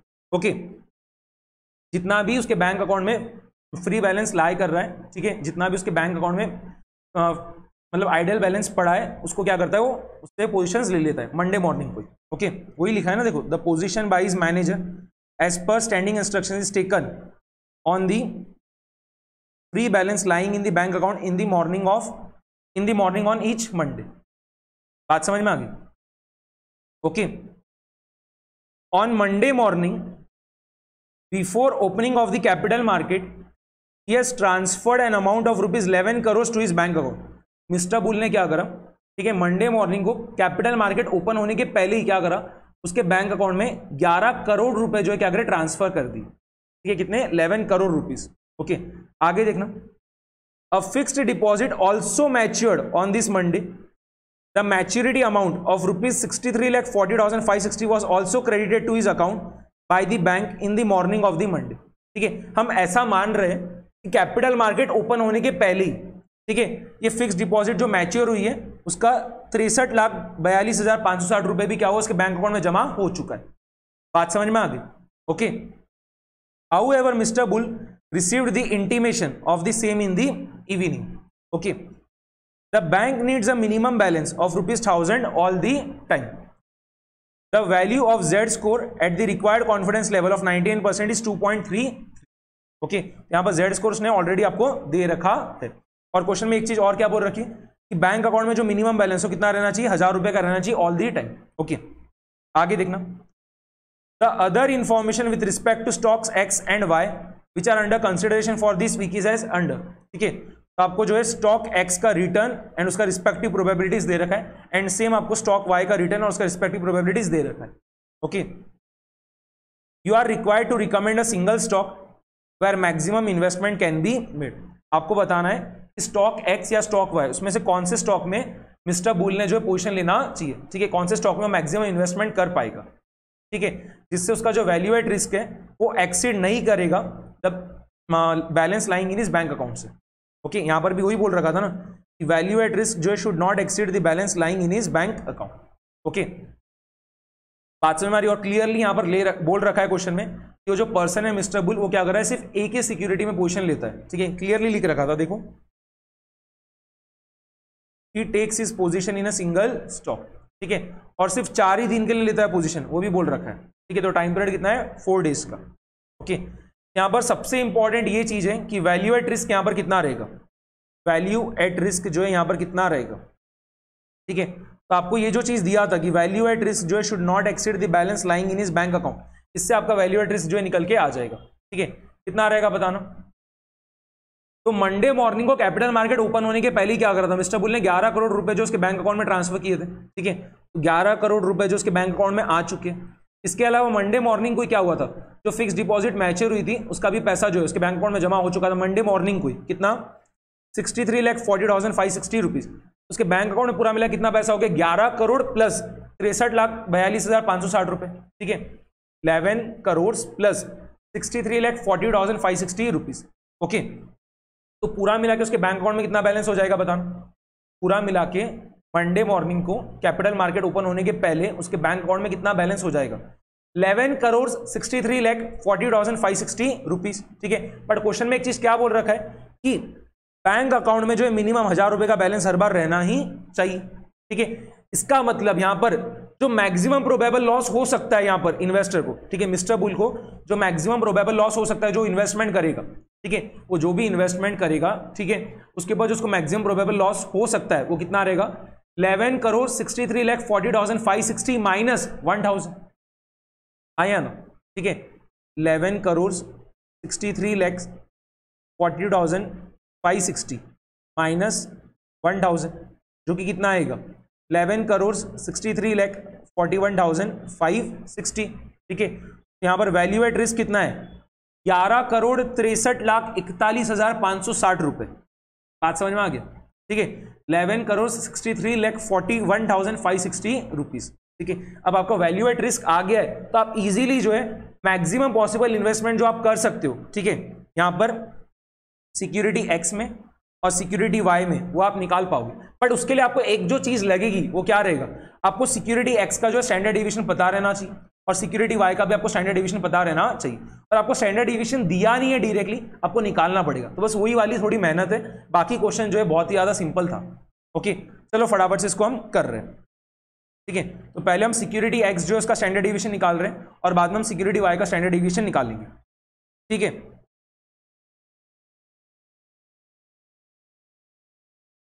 तो देखो सिक्योरिटी एक्स के लिए जो है हम स्टैंडर्ड डिवीजन कैसे निकालेंगे।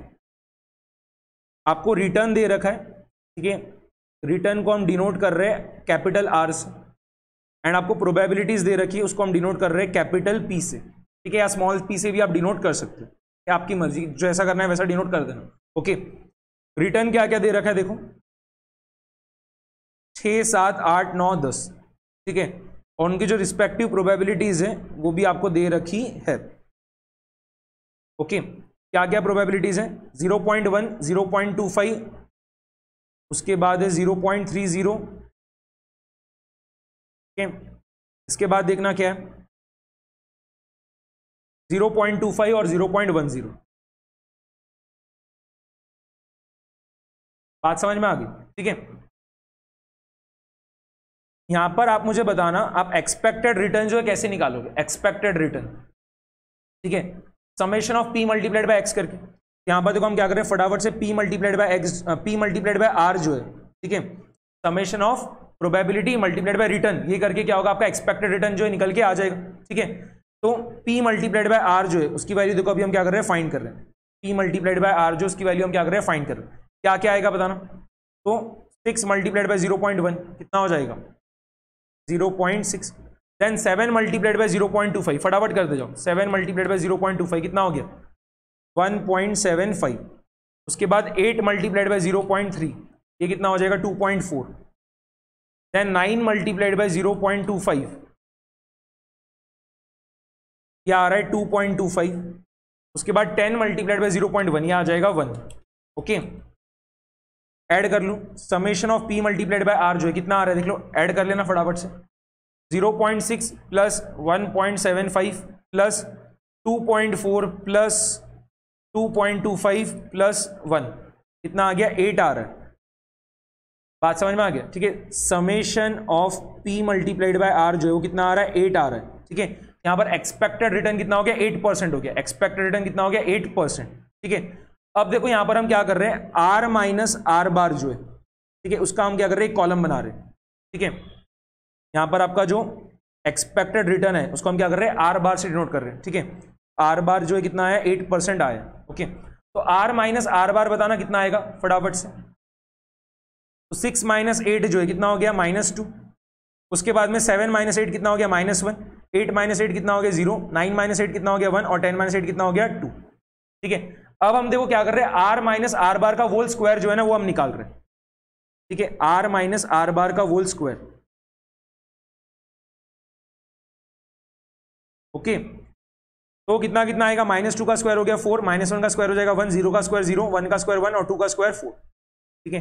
हमें एक कॉलम और बनाना है और स्पेस की थोड़ी कमी आ गई, ठीक है। इसको देखो मैं थोड़ा सा यहां पर साइड में कर दे रहा हूं, ओके।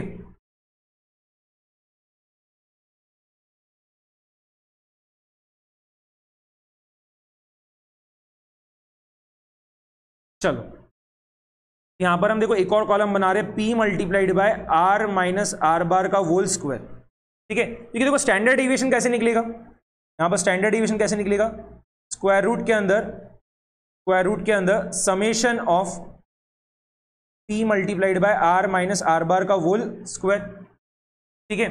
जब भी आपको प्रोबेबिलिटी दी होती है क्वेश्चन में तो आप स्टैंडर्ड डिविएशन कैसे निकालोगे, स्क्वायर रूट के अंदर summation of P multiplied by R minus R bar का होल स्क्वायर करके। और जब आपको प्रोबेबिलिटी नहीं दी होती है, ठीक है, तब आप क्या करते हो स्टैंडर्ड डिविएशन कैसे निकालोगे, स्क्वायर रूट के अंदर क्या आता है summation of R minus R bar का whole square divided by N आता है, ठीक है। बट यहां पर आपको प्रोबेबिलिटीज दी है तो आप क्या करोगे स्टैंडर्ड डिविएशन कैसे निकालोगे, स्क्वायर रूट के अंदर summation of P multiplied by R minus R bar का होल स्क्वायर, ठीक है। ये सब हमने पोर्टफोलियो मैनेजमेंट में पूरा देख रखा है, ठीक है। यहां पर अब आप मुझे बताना P multiplied by R minus R bar का होल स्क्वायर क्या आएगा, तो पी कितना है देखो 0.1, उसको मल्टीप्लाई कर दो आर माइनस आर बार का होल स्क्वायर से, तो 0.1 मल्टीप्लाइड बाय 4 कितना हो जाएगा 0.4 आएगा, ठीक है। हर इसके लिए करते जाओ 0.25 मल्टीप्लाइड बाय 1 कितना होगा 0.25 ही आएगा, देन 0.30 मल्टीप्लाइड बाय 0 क्या होगा 0 आएगा। इसके बाद 0.25 मल्टीप्लाइड बाय 1 कितना होगा 0.25 आएगा, एंड आखिरी में 0.10 मल्टीप्लाइड बाय 4 जो है कितना होगा 0.4 आएगा, ठीक है। ऐड कर लो और बताओ कितना आ रहा है 0.4 प्लस 0.25 प्लस 0 प्लस 0.25 प्लस 0.4 कितना आ रहा है 1.3 आ रहा है, ठीक है 1.3 आ रहा है, ठीक है। ये क्या चीज आया आपका summation of P multiplied by R minus R bar का होल स्क्वायर कितना आ गया 1.3, ठीक है। तो स्टैंडर्ड डिविएशन क्या होगा स्क्वायर रूट ऑफ 1.3, ठीक है। 1.3 का स्क्वायर रूट निकाल लो फटाफट से, कितना आ रहा है 1.14% आ रहा है। अगर आपको 2 डेसिमल प्लेसेस तक वर्किंग करना है तो आप स्टैंडर्ड डिविएशन कितना बोलेंगे 1.14%। कुछ दे रखा है क्या यहाँ पर नहीं,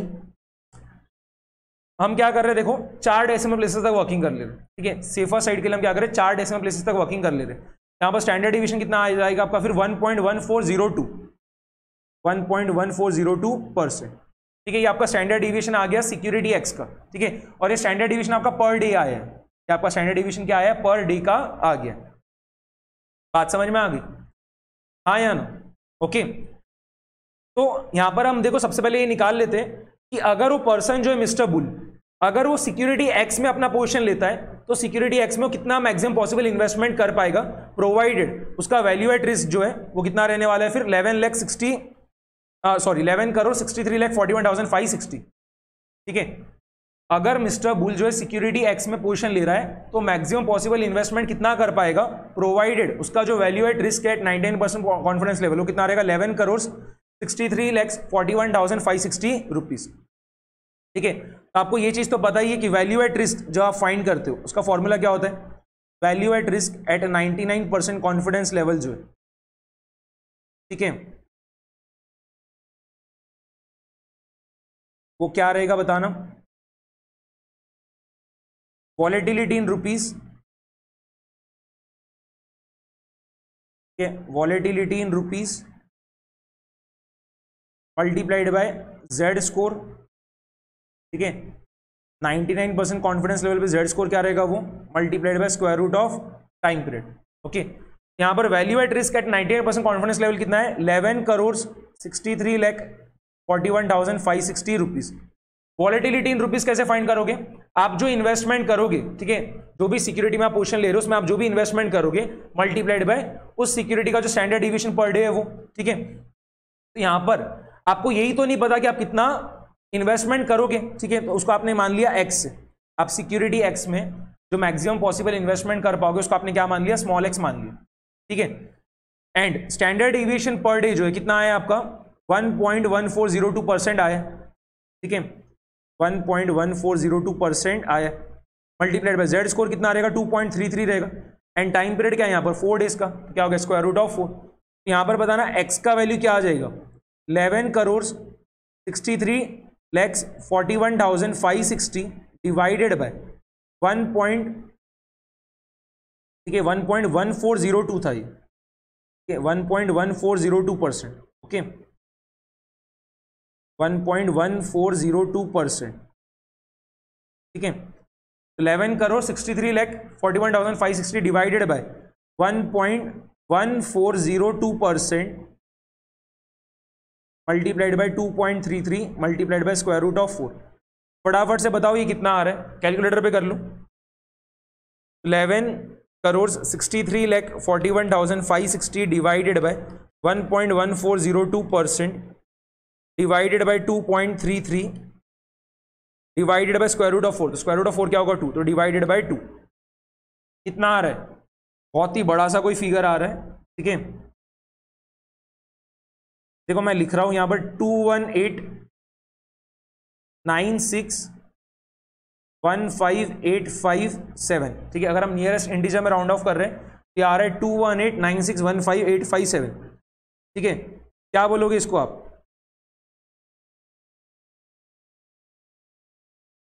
क्या चीज आ गया ये unit, tens, 100, 1000, 10,000, lakh, 10 lakh, crore, 10 crore and ये हो गया 100 करोड़, ठीक है।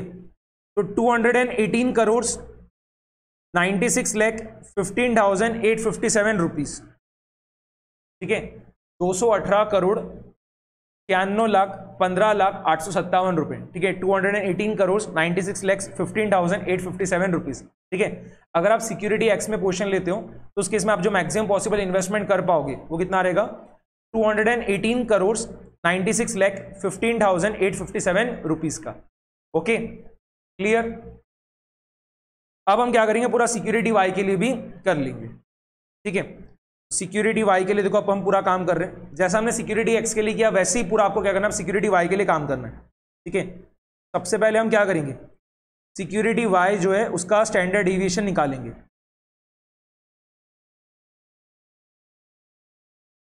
ठीक है। तो वैसे ही पूरे कॉलम्स बना लेना, ठीक है। तो एक आपका रिटर्न का कॉलम आएगा, इसको हम डिनोट करेंगे कैपिटल आर से, फिर प्रोबेबिलिटी का कॉलम जिसको हम डिनोट कर रहे हैं कैपिटल पी से, फिर एक कॉलम आपका P मल्टीप्लाइड बाय R का बनेगा, ठीक है, क्योंकि summation of P multiplied by R करने पे क्या होता है, आपका एक्सपेक्टेड रिटर्न जो है निकल के आ जाता है।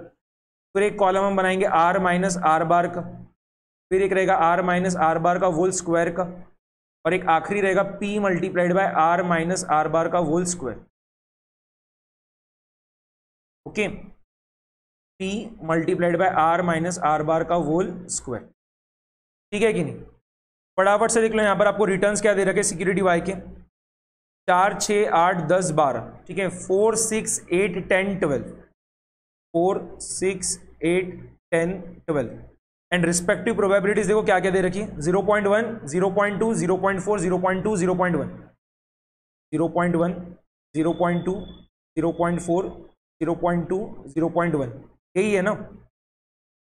हाँ, ओके, फटाफट से P मल्टीप्लाइड बाय R करते जाओ, 0.1 मल्टीप्लाइड बाय 4 करने पे तो क्या होगा, 0.4 ही आएगा।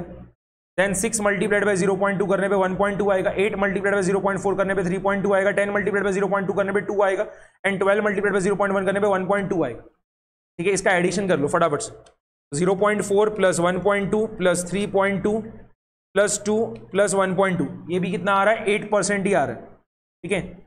Summation of P multiplied by R कितना आ गया, 8 आ रहा है। यहां पर आपका R बार जो है एक्सपेक्टेड रिटर्न जो है कितना हो गया, 8% आ गया। अब आप फटाफट से R माइनस आर बार फाइंड कर लो, क्या होगा, 4 माइनस 8, R जो है क्या है 4 और R बार कितना है 8, 4 माइनस 8 जो है कितना हो गया, -4, देन 6 माइनस 8 जो है कितना हो जाएगा, -2, 8 माइनस 8 कितना होगा, 0, 10 माइनस 8 कितना होगा, 2, और 12 माइनस 8 कितना होगा, 4। R माइनस आर बार का होल स्क्वायर जो फाइंड करो, तो -4 का स्क्वायर कितना होगा, 16, -2 का स्क्वायर 4, 0 का स्क्वायर 0, 2 का स्क्वायर 4, एंड 4 का square 16। P multiplied by R minus R bar का होल स्क्वायर कर लो फटाफट से, 0.1 मल्टीप्लाइड बाय 16 कितना हो जाएगा, 1.6, आया ना, ओके। बाद में 0.2 मल्टीप्लाइड बाय 4 जो है ये कितना हो जाएगा, 0.8, 0.4 मल्टीप्लाइड बाय 0 कितना हो गया, 0, देन 0.2 मल्टीप्लाइड बाय 4 कितना हो जाएगा, फिर से 0.8, एंड आखिरी में देखना 0.1 मल्टीप्लाइड बाय 16 जो है कितना होगा, 1.6। ऐड कर लो कितना आ रहा है, 1.6 प्लस 0.8 प्लस 0 प्लस 0.8 प्लस 1.6 कितना आ रहा है, 4.8 आ रहा है, ये 4.8। ये क्या चीज आ गया आपका, summation of P multiplied by R minus R bar का होल स्क्वायर, ठीक है। आपका स्टैंडर्ड डिविएशन देखो क्या आ जाएगा यहां पर, स्क्वायर रूट ऑफ 4.8, 4.8 का स्क्वायर रूट निकाल लो, ठीक है। अगर आप 4 डेसिमल प्लेसेस तक इसको निकाल रहे हो तो ये आ रहा है 2.1909%, ठीक है, 2.1909%। तो सिक्योरिटी वाई का जो आपका स्टैंडर्ड डिविएशन आया पर डे का वो कितना आ रहा है, 2.1909% आ रहा है, क्लियर, ठीक है। अब देखना क्या करेंगे हम आगे, वैल्यू एट रिस्क जो है एट 99% कॉन्फिडेंस लेवल जो है,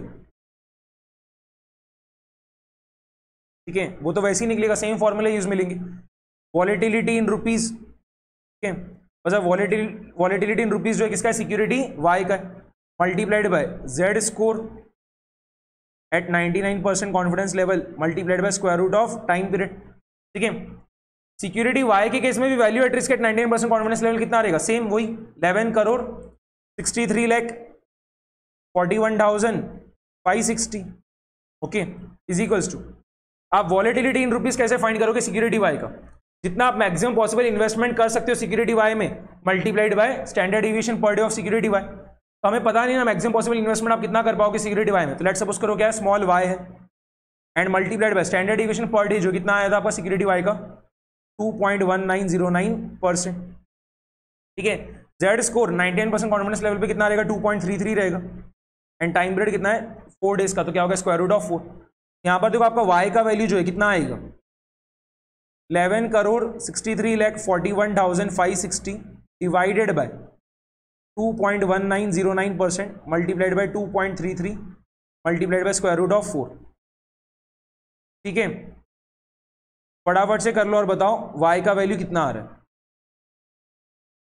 तो 11 करोड़ 63 लाख 41,560 डिवाइडेड बाय 2.1909%, फिर उसको डिवाइड करो 2.33 से, और फिर इसको डिवाइड करो स्क्वायर रूट ऑफ 4 से, तो स्क्वायर रूट ऑफ 4 यानी क्या हो गया 2, तो डिवाइड कर दो 2 से, कितना आ रहा है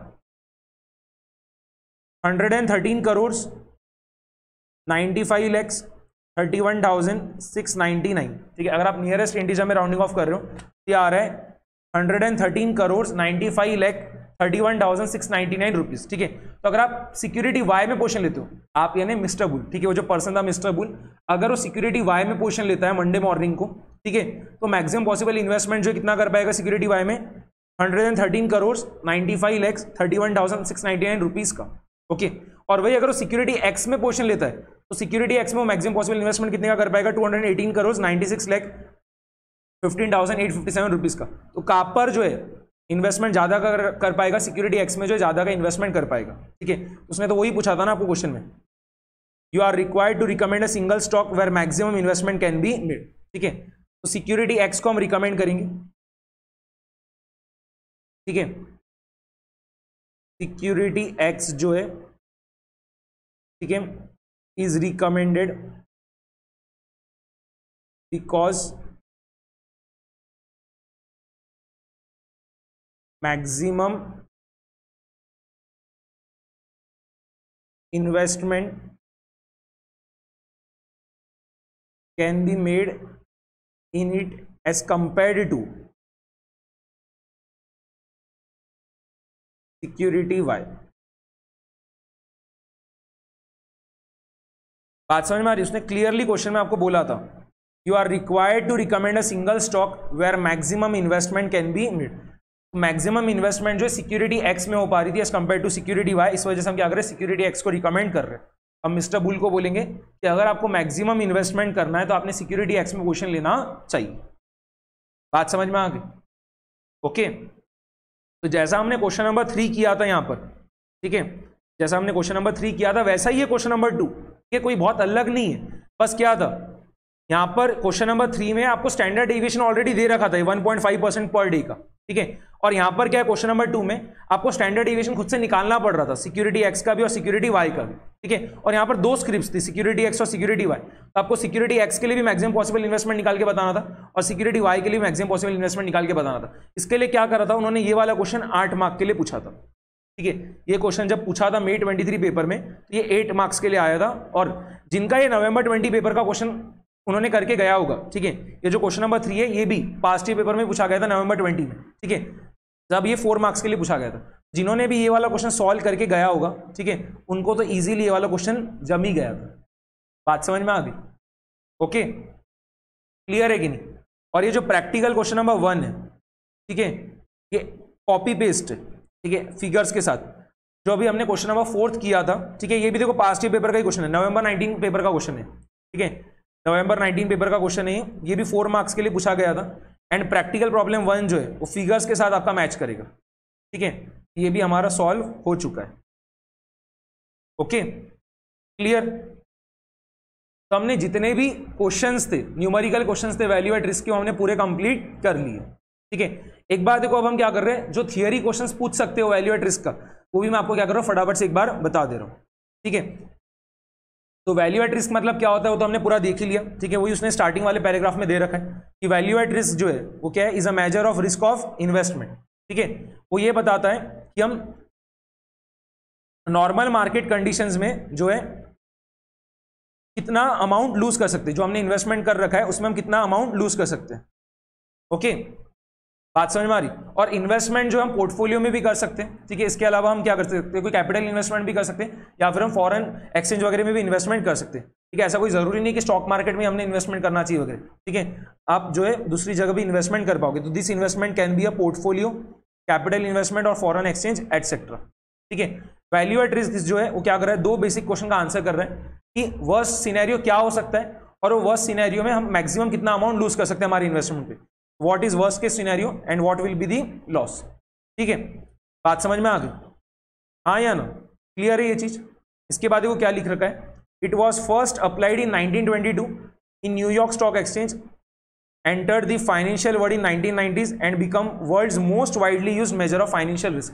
मैंने आपको ये बताया भी था कि वैल्यू एट रिस्क जो है बहुत ही ज्यादा ठीक है, फ्रीक्वेंट मैनर में यूज में लिया जाता है। ठीक है, प्रैक्टिकल लाइफ में भी यूज में लिया जाता है। ठीक है, जो ट्रेडर्स वगैरह होते हैं वो लोग वैल्यू एट रिस्क को जो यूज में लेते हैं।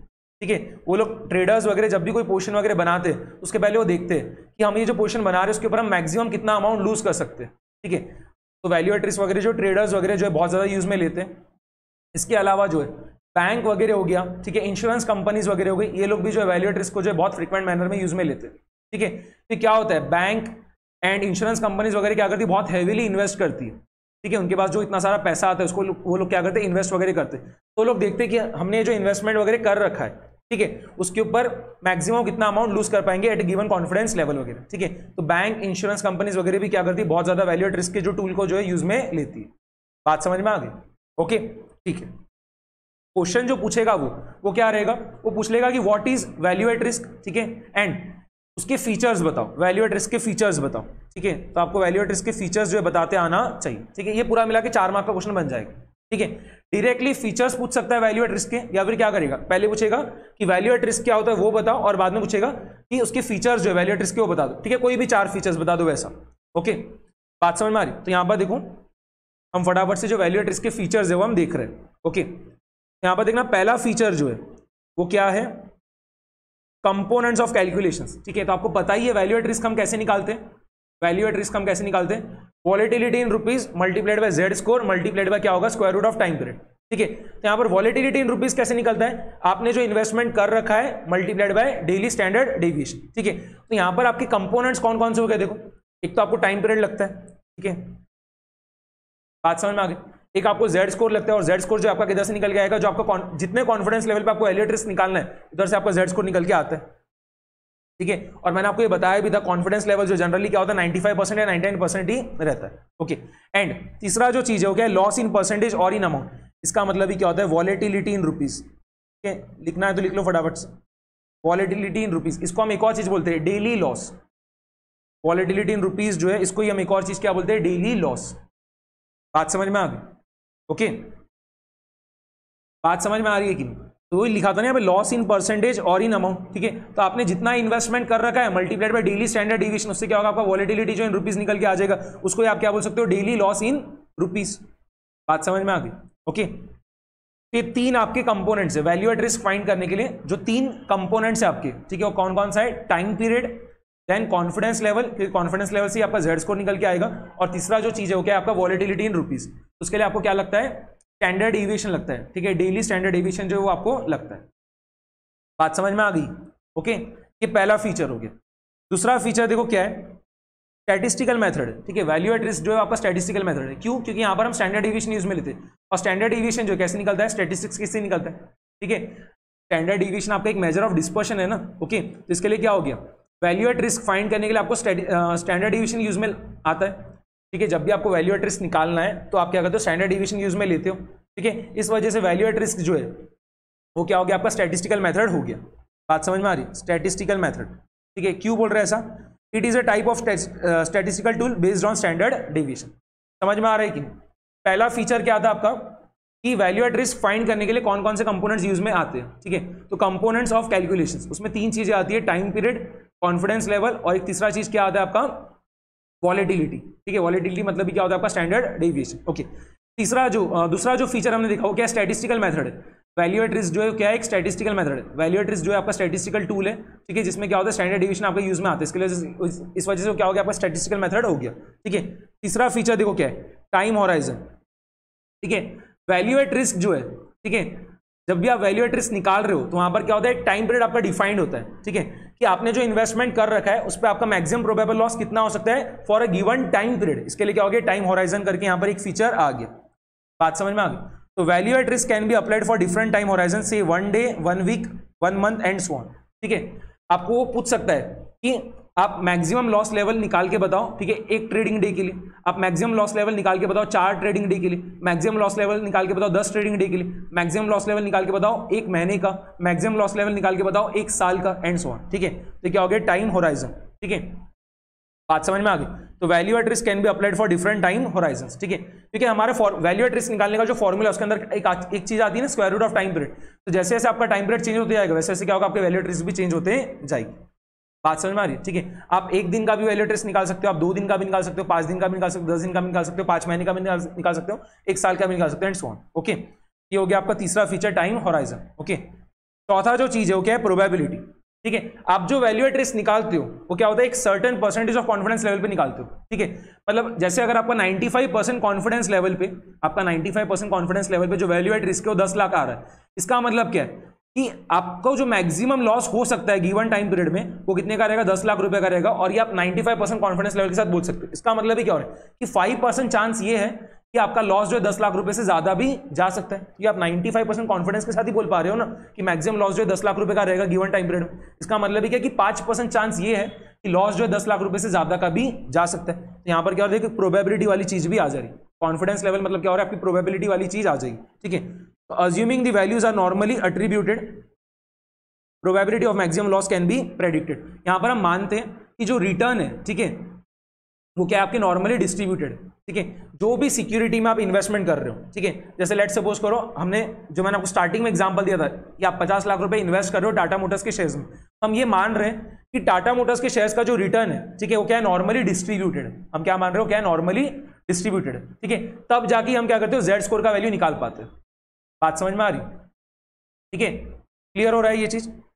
चलो, तो ये हमने फोर्थ वाला फीचर जो है वो भी देख लिया। ठीक है, वैल्यू एट रिस्क जो है, आप वैल्यू एट रिस्क निकाल रहे हो, इसका मतलब ही क्या हो रहा है? आप एक अजम्पशन ले रहे हो वहां पे कि जो भी चीज में आपने इन्वेस्टमेंट किया है, ठीक है, जो भी सिक्योरिटी में आपने इन्वेस्टमेंट किया है, उस सिक्योरिटी, वो जो सिक्योरिटी रिटर्न दे रही है, ठीक है, वो क्या है? नॉर्मली आपके डिस्ट्रीब्यूटेड।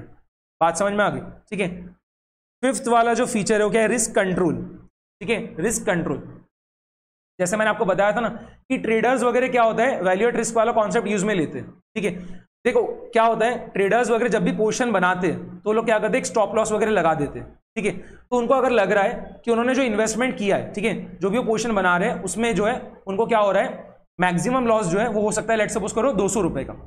ठीक है, मैंने ऐसी रैंडम फिगर बोला। ओके, लेट सपोज करो कोई एक ट्रेडर है, ठीक है, अभी अभी नौ सीखा ट्रेडर है, ठीक है, अभी बस उसने ट्रेडिंग वगैरह चालू की है, ठीक है, तो बहुत ज्यादा पोजीशंस वगैरह नहीं बनाता है। ठीक है, तो लेट सपोज करो उसने कोई पोजीशन बनाई, ठीक है, और उसमें उसको ऐसा लग रहा है कि जो मैक्सिमम लॉस हो सकता है एक दिन में वो कितना है? 200 रुपए का। ठीक है, तो क्या करेगा? स्टॉप लॉस वहां पर लगा देगा। ठीक है, 200 का नहीं लगाएगा बल्कि और कम का लगा देगा वैसे। ठीक है, तो लगा देगा लेट सपोज करो 100 रुपए वगैरह का। बात समझ में आ रही? ठीक है, यहां पर ये फोर्थ वाला चीज जो है क्या है? रिस्क कंट्रोल का। ठीक है, बात समझ में आ गई? तो risk can be controlled by setting limits for maximum loss. बात समझ में आ रही? ठीक है, आप लोग भी बहुत सारे स्टूडेंट्स वगैरह क्या करते होगे? ठीक है, ट्रेडिंग वगैरह करते हो, क्या इन्वेस्टमेंट वगैरह भी करते होगे। ठीक है, तो वहां पर आप जो जीरोधा वगैरह का अगर आपका डीमैट अकाउंट है जीरोधा वगैरह की इसमें, ठीक है, तो आप वहां पर देखते हो ना कि अगर वहां पर एक स्टॉप लॉस वगैरह वो पूछता है, ठीक है, तो जो ट्रेडर्स वगैरह होते हैं जनरली क्या करते हैं? स्टॉप लॉस वहां पे लगाते हैं। ठीक है, क्यों लगाते हैं स्टॉप लॉस? क्योंकि अगर स्टॉप लॉस नहीं लगाओगे तो हो सकता है बहुत ज्यादा नुकसान हो जाए। ठीक है, तो जो पर्सन है, ठीक है, जो भी क्या कर रहा है, पोजीशन वगैरह अपनी बना रहा है, ठीक है, तो उसका जो भी रिस्क एपेटाइट है उसके अकॉर्डिंग वो क्या करेगा? वहां पर स्टॉप लॉस लगा देगा। ठीक है, अगर लेट सपोज करो वो जो पोजीशन बना रहा है उसके ऊपर अगर 5,000 रुपए का मैक्सिमम लॉस इनकट करने को तैयार है तो क्या करेगा? स्टॉप लॉस बराबर से वैसा लगाएगा। ठीक है, अगर वही कोई दूसरा पर्सन है वो 10,000 रुपए का लॉस बियर करने को तैयार है तो क्या करेगा? उसके अकॉर्डिंग वो क्या करेगा? अपना स्टॉप लॉस लगाएगा। बात समझ में आ रही? ठीक है, तो रिस्क कंट्रोल।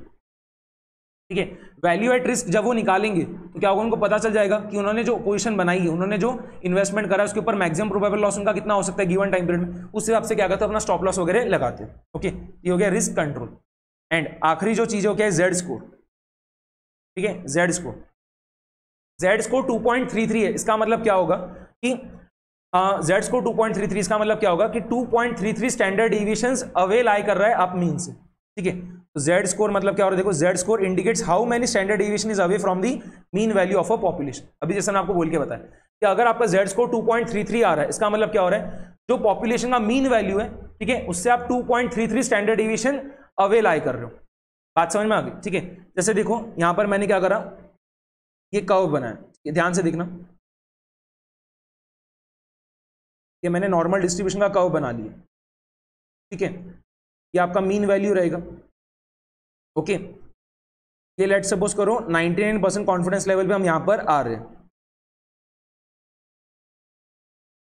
ये जो वैल्यू 2.33 है, इसका मतलब क्या हो रहा है? ये जो आपका मीन वैल्यू है, ठीक है, यहां पर ये जो आपका मीन वैल्यू है उससे आप क्या कर रहे हो? 2.33 time standard deviation away lie कर रहे हो। ठीक है, स्टैंडर्ड नॉर्मल डिस्ट्रीब्यूशन का कभी भी स्टैंडर्ड डिवीजन क्या रहेगा, 1 रहेगा, ठीक है। तो 2.33 टाइम्स ऑफ स्टैंडर्ड डिवीजन मतलब क्या होगा, 2.33 मल्टीप्लाइड बाय 1, ठीक है। तो मैंने स्टैंडर्ड नॉर्मल कर्व ड्रॉ किया, ऐसा आप मान लो कि मैंने क्या ड्रॉ किया, स्टैंडर्ड नॉर्मल कर्व ड्रॉ किया है, जिसका मीन क्या रहेगा 0 और स्टैंडर्ड डिवीजन क्या रहेगा 1, ठीक है। तो हम जब 98% कॉन्फिडेंस लेवल पे जेड स्कोर 2.33 बोल रहे हैं, 99% कॉन्फिडेंस लेवल पे जब हम जेड स्कोर 2.33 बोल रहे हैं, इसका मतलब क्या होगा कि हम जो मीन है उससे क्या कर रहे हैं, 2.33 times standard division away lie कर रहे हैं, ठीक है। जो मीन है, ठीक है, उससे हम 2.33 times of standard division away lie कर रहे हैं। बात समझ में आ गई, क्लियर है कि नहीं?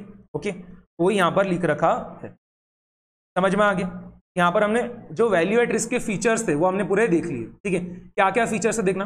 पहला फीचर था आपका कंपोनेंट ऑफ कैलकुलेशन, उसमें 3 चीजें आती है, टाइम पीरियड आता है, एक आपका कॉन्फिडेंस लेवल आता है और एक आपका आता है वॉलेटिलिटी, ठीक है।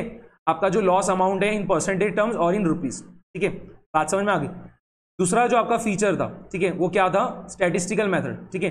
वैल्यू एट रिस्क जो एक स्टैटिस्टिकल टूल है जो आपका क्या है, स्टैंडर्ड डिवीजन के ऊपर बेस्ड है। बात समझ में आ रही है। वैल्यू एट रिस्क फाइंड करने के लिए आप स्टैंडर्ड डिवीजन यूज में लेते हो ना, इस वजह से क्या हो रहा है, वैल्यू एट रिस्क आपका एक स्टैटिस्टिकल टूल है, ठीक है। बात समझ में आ गई।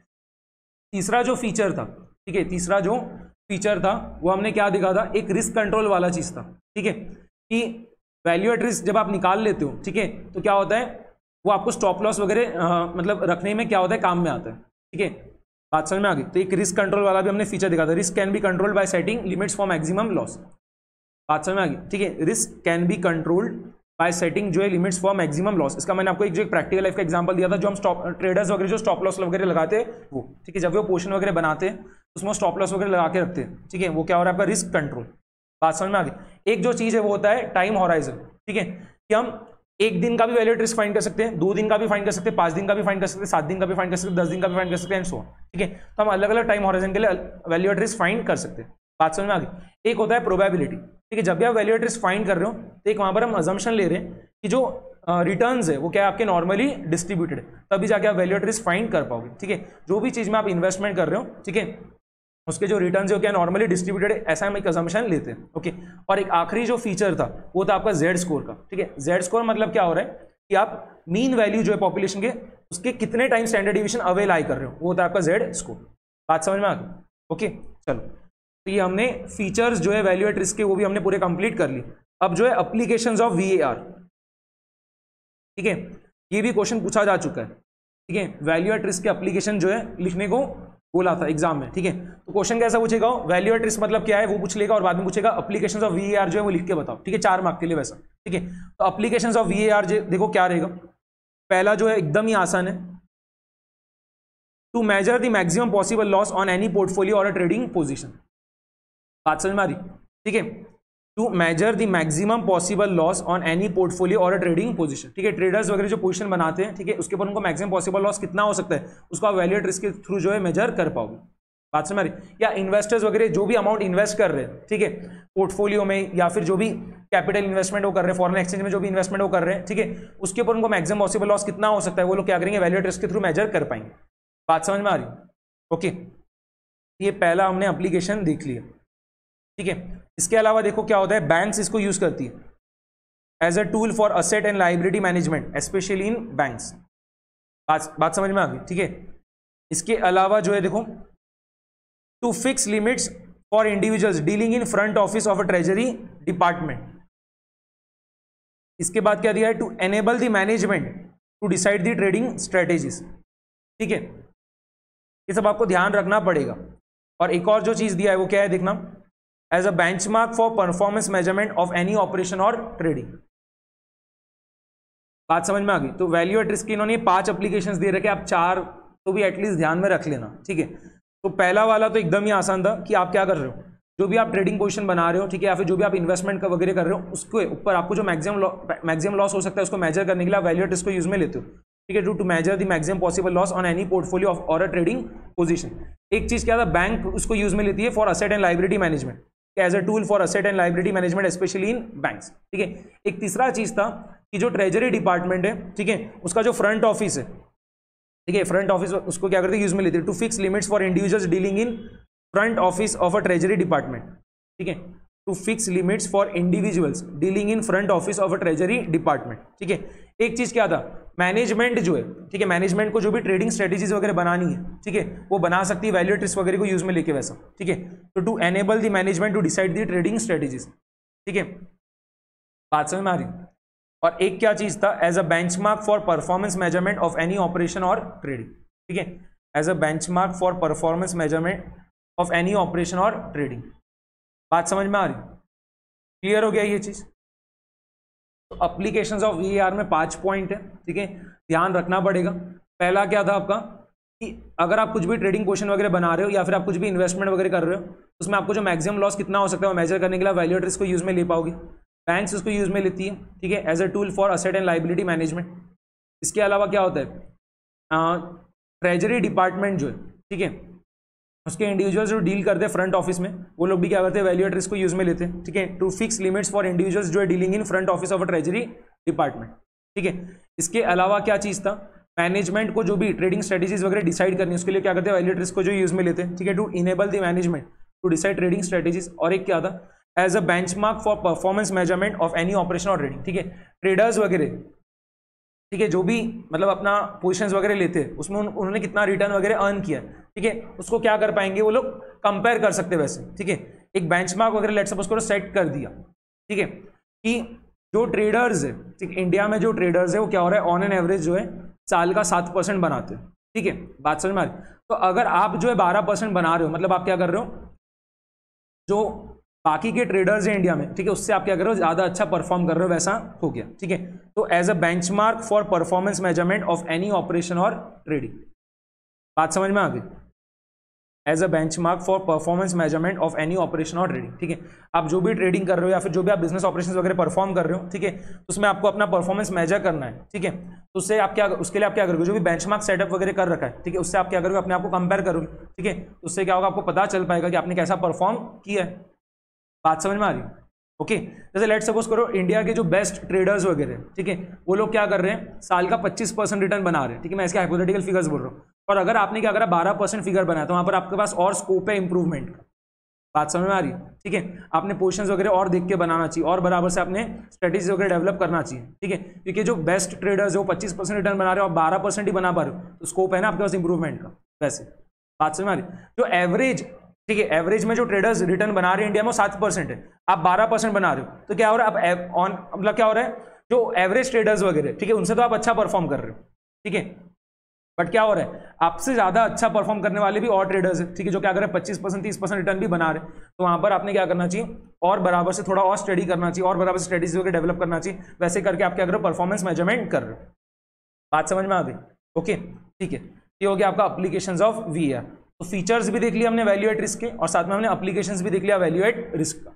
ठीक है, फीचर्स में क्या क्या था, कंपोनेंट ऑफ कैलकुलेशन, उसके अलावा statistical method, time horizon, probability, risk control, और एक था आपका जेड स्कोर। ये 6 फीचर्स थे आपके वैल्यू एट रिस्क के। ठीक है, और एप्लीकेशंस में क्या क्या था, जब भी आप ट्रेडिंग पोजीशन बना रहे हो, इन्वेस्टमेंट वगैरह कर रहे हो, तो उसमें आपको जो मैक्सिमम लॉस हो सकता है उसको आप मेजर कर पाओगे वैल्यू एट रिस्क के थ्रू। ठीक है, बैंक्स इसको यूज करती है as a tool for asset and liability management. ठीक है, इसके अलावा जो भी इंडिविजुअल्स जो है डील कर रहे हैं फ्रंट ऑफिस के, ठीक है, ट्रेजरी डिपार्टमेंट में जो भी इंडिविजुअल्स डील कर रहे हैं, ठीक है, फ्रंट ऑफिस में, वो लोग क्या करते हैं, वैल्यू एट रिस्क को यूज करते हैं। ठीक है, लिमिट्स वगैरह फिक्स करने के लिए। इसके अलावा मैनेजमेंट जो है, मैनेजमेंट को जो ट्रेडिंग स्ट्रेटेजीज वगैरह डिसाइड करनी है उसको क्या करती है, डिसाइड करने के लिए वैल्यू एट रिस्क को जो यूज में लेती है। ठीक है, to enable the management to decide trading strategies. और एक क्या था, एज अ बेंचमार्क जो है for performance measurement of operations और ट्रेडिंग पोजीशंस। बात समझ में आ गई, ठीक है, as a benchmark for performance measurement of any operation और ट्रेडिंग। क्लियर, बात समझ में आ गई।